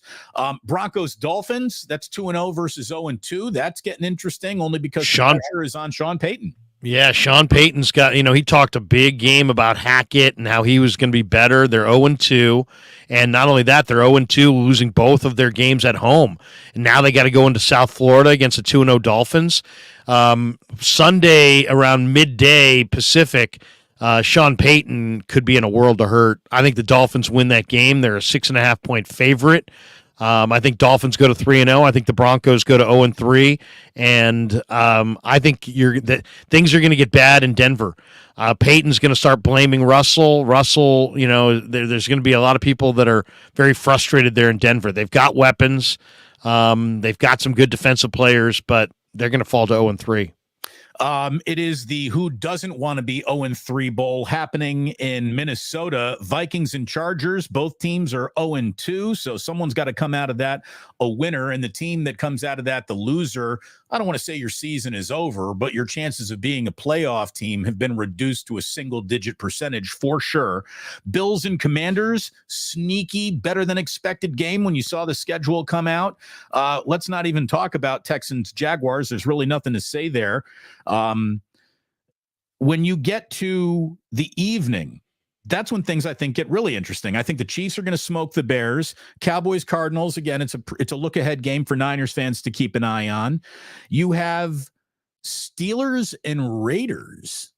That has got the helmet game. Yeah, I think that's going to be a really, really good game. I think that's our Sunday nighter, and the Raiders are either going to plant a flag and we might be better than you think we are, or they're going to be overrun by a Steelers team who hasn't come out looking great, but might be better than we think they are after their not so great start. Home opener for the Raiders in Vegas, and this is the first road game for the Steelers. I'm not sure what to expect there. I kind of think the Raiders may get it done. Third home game in a row for the Steelers. There's going to be more Steeler fans in Allegiant Stadium than there will be Raiders fans, and that's the deal with the devil that Mark Davis made when he took his team to Las Vegas. We'll never have a home field again. Steelers fans are going to be in Vegas for that one. I've already asked JT the Brick about it, and he's like, yeah, I'm glad that they wear black jerseys too, because he knows that they're about to get invaded in Pittsburgh. And then we got another doubleheader Monday night football game.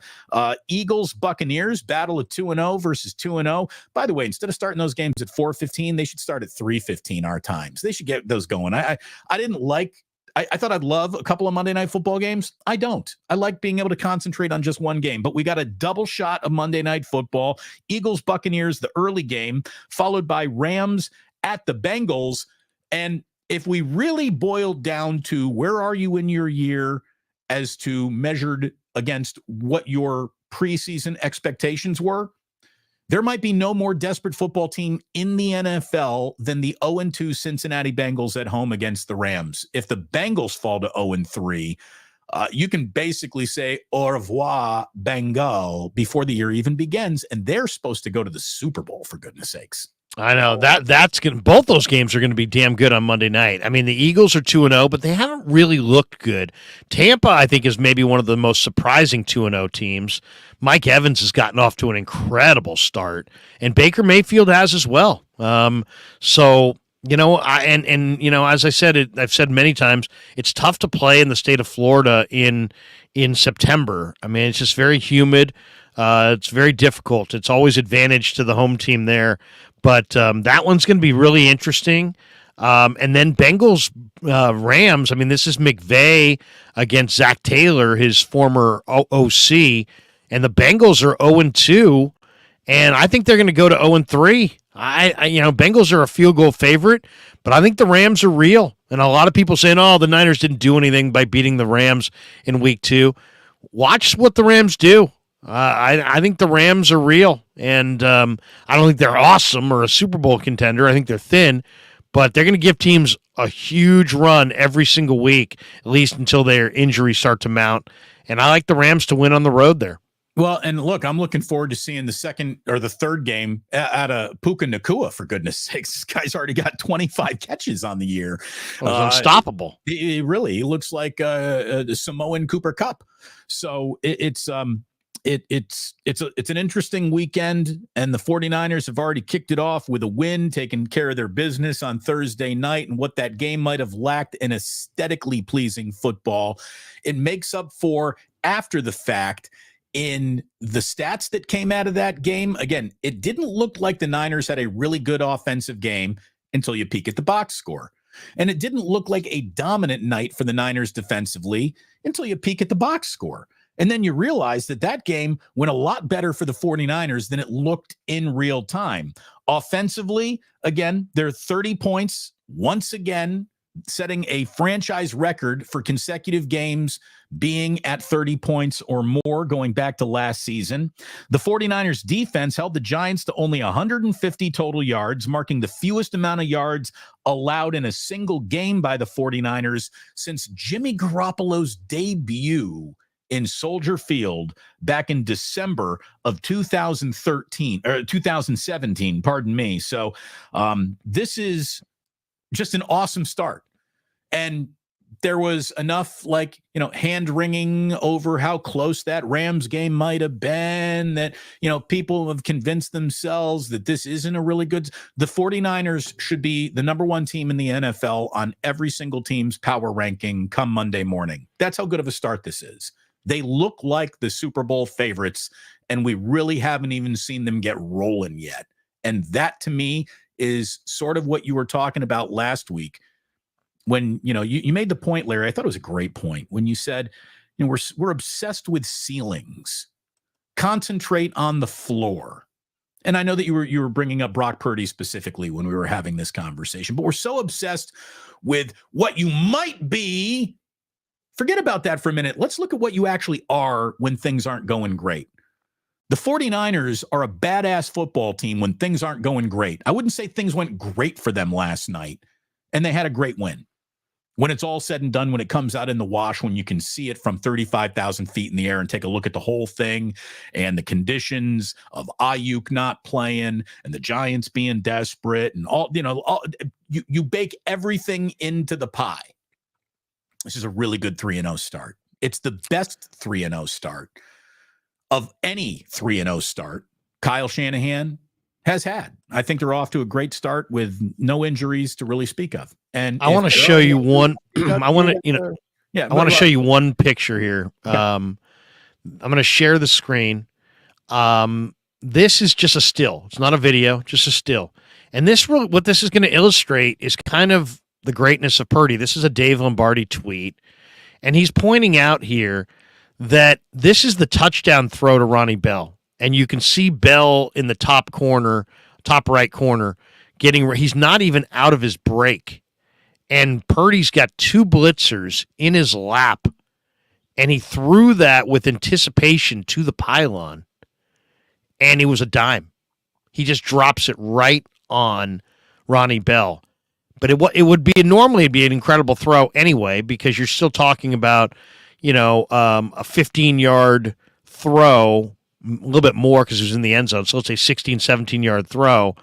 Right, when you had McCaffrey running the underneath slant there, so it looks like, the safety that could be the guy who would make life miserable on a throw to the corner of the end zone. He followed McCaffrey to the middle of the field, so Bell had the one-on-one to the corner, and it was a perfectly placed ball. I thought the three best throws, two of them were touchdowns, and the other might have been a touchdown had McCaffrey held on to it. I mean, you had a dime, like you said, to Ronnie Bell in the front corner of the end zone, another dime for Deebo's receiving touchdown on the same drive where he was laying down, looking like he was hurt on the field. He comes right back out of the blue tent and catches a touchdown, so I guess everything's okay in Deebo land. And the pass that he threw to McCaffrey that McCaffrey just couldn't come down with was another just he floated it in there. It was perfect. So Purdy, again, if you want to talk about the arm strength that he lacks, go ahead. What he has is accuracy, precision. He can make the back shoulder throw. He can put it in front of a guy. And last night, he was not in his best rhythm. He was behind receivers. George Kittle on the opening drive broke up a mailed-it-in interception because he got his big paw out there. He played defense a little bit. It wasn't a very good Purdy game. And on a night where Purdy wasn't, in his A-game bag, he still throws for 310 yards with 2 touchdowns, no interceptions. That's a really good floor. As you were alluding to, Larry, his floor is his strength, not his ceiling. Yeah, once again, here is. Wait, I'm gonna share this one because this one's really interesting. Look at this one, by the way. This is the play. I thought his best pass of the night. Let's take a look at Brock Purdy's best pass of the night. Came in the second half, and it was the touchdown to Deebo Samuel. And you're going to see this here. And this is really, really impressive stuff. Grow the screen here and roll it back. And you can see this for what it is. Okay, here we go. Pressure. Deep. Caught. Samuel. Touchdown.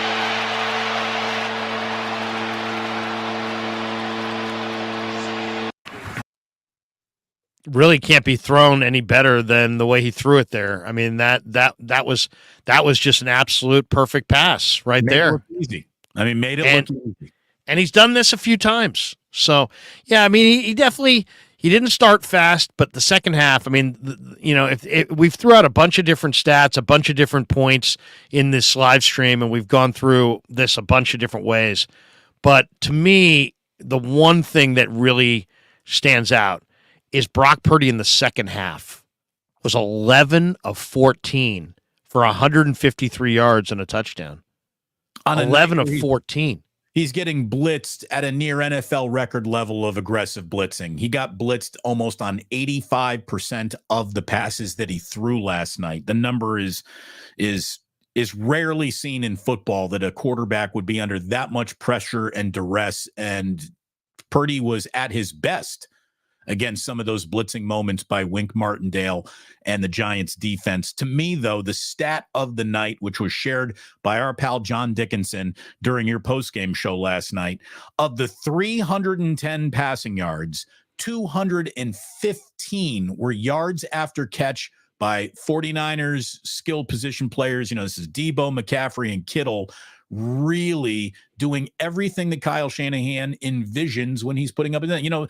Critics will say, well, that's only 95 air yards from Purdy, and this points out the fact that my suspicions of him being the guy might be right. Purdy's perfect for this offense. This is what Kyle wants. The star of the show is the system. You run Kyle's system, you're going to win 2 out of every 3 football games that you play. I mean, we're seeing that mathematically bearing itself out over the last 4 years of football. So The system is the star. He's got the right quarterback to execute the system. He's got the perfect skill players for the idea of how he wants to go out and play football. And again, you can't be better than 3-0 after 3 weeks, unless, of course, you're 3-0 and healthy. And that's what the Niners are. They're going to walk into that Arizona game feeling good on their bodies, feeling good and looking good in the standings, and feeling good about that day's opponent, you would think, to go to 4-0. And then the price of poker goes up against the Dallas Cowboys. And then just as we were going over, the problems in the NFL schedule and what it looked like when it came out and what it looks like now, all of a sudden 2 games on the road in Cleveland and in Minnesota look a tad easier than they did. And then the home game against Cincinnati, which was supposed to be a Super Bowl preview in week 8, doesn't really feel like that right now. Now, we'll see what the Bengals come in with. There's a lot of time between now and then for them to get right. And again, the Niners are a couple of injuries away from everything going wrong. That's the balance beam that every single team in this league is walking on. But it's a great start. There's just no doubt about it. This is as good of a 3-0 start as Kyle has had. 13 consecutive regular season games the 49ers have won. It's the longest streak in the NFL, the second longest regular winning streak in franchise history. So, they're playing well. They're winning games. They're staying healthy. Now they get the extra rest. And onward and upward. I mean, it feels like it's going to be a special year.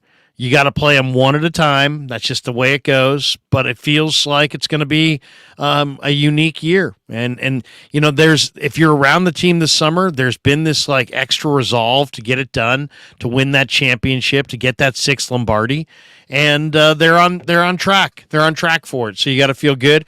And Fish and Chips drops in one more super. He says Ralph would have loved an acai bowl. Now, let me tell you right now, there's things in here that I'm not even going to try to pronounce. I'm just going to tell you that there's a lot of nutrition. It's delicious. And, it's vegan. And we've decided that we're going to cut a little meat out of our diet. Me and Tate are making better choices as we get older in life. And I can tell you that's dragon fruit on the bottom. This finger, the ring finger, is on the layer right here of the coconut. This finger, your middle finger, which I would have given to Jared Saltalamacchia. I'm not going to do that. I'm just going to point out the acai, and on top is all your fun crunchy things, and it's good. It is good for you, and we're on the glass at Calgary. Thank you, Joe Thornton. Tommy, try it, Tom. Try it. Larry, it's working with you is so freaking easy. It just demonstrates how bad these radio stations are at creating lineups. How would anyone not want this? This was an outstanding program. I thank everyone for joining us. Thank you again to Palmetto Superfoods for sponsoring us. I've got a show at 11. Larry's coming up here in about another 20 minutes with Jack Hammer on his channel. And when we bring these two channels together, the day after 49ers football games, magic happens at 8 a.m. Join us. It is the new morning show in the Bay Area that is in full assault, take everyone out mode. That's what we're in now. We didn't want to do this, but this is the world they've created. And now they're living in it. They got a problem with me and Larry over here on YouTube. So it's great to be with you once again, partner. You are, again, the San Francisco Giants rant, which is in a video on my, is the greatest 30 minutes maybe of your career. I suggest everyone go and enjoy that. If not today, this weekend, make sure you reserve that to enjoy while you put one in the air and sit around getting high with Larry and Damon talking about what's wrong with the San Francisco Giants. But man, there's nothing wrong with the San Francisco 49ers, and there's nothing wrong with us crushing content here on YouTube. So I salute you, brother. Thank you very much for running everything from your side of the technology. Larry is not only the star, he's the director and producer, along with his son, Kevin Kruger, who made the nice banner. And give loves to Palmetto. Bring up one last time, Larry, bring up the promo code. The promo code is coming. Wait. Scan the QR code. You scan the QR code, and it'll bring you to the app that allows you to download the Palmetto Superfood app. You can order through there. You get 15% off. DBLK15 is the promo code. Once you scan that QR code, go and enjoy something delicious and healthy for you. Larry, I've said enough. The last word is yours. thank you so much, brother, for not just today and a great show, but everything you've done since I've slipped over here into the digital space. You have been a true friend, and I appreciate you more than words can say. Well, I'm proud of you, man. You got your channel up and rolling, and you're building momentum. It's getting stronger every day. I want to say thanks to all the people in the chat, all the people who watch this show. Thanks to Charles, the owner of Palmetto Superfoods, and we should probably put their thing back up. Let me just get that back up there. There we go. No, that's not it. Here it is right here. There we go. But thanks to Charles for believing in Damon and I. And join us every morning after 49er football all season long. It's called 49er Wake Up. This was episode number 3 because it is week 3, and we'll be on every morning after 49er football dissecting this thing all season long. Thanks to Palmetto Superfoods and Charles, the owner of Palmetto Superfoods. For Damon Bruce, I'm Larry Krueger. Have a great Friday. Catch me with Jack Hammer. Catch Damon on his channel. And everybody, peace. Have a phenomenal weekend. Go Niners.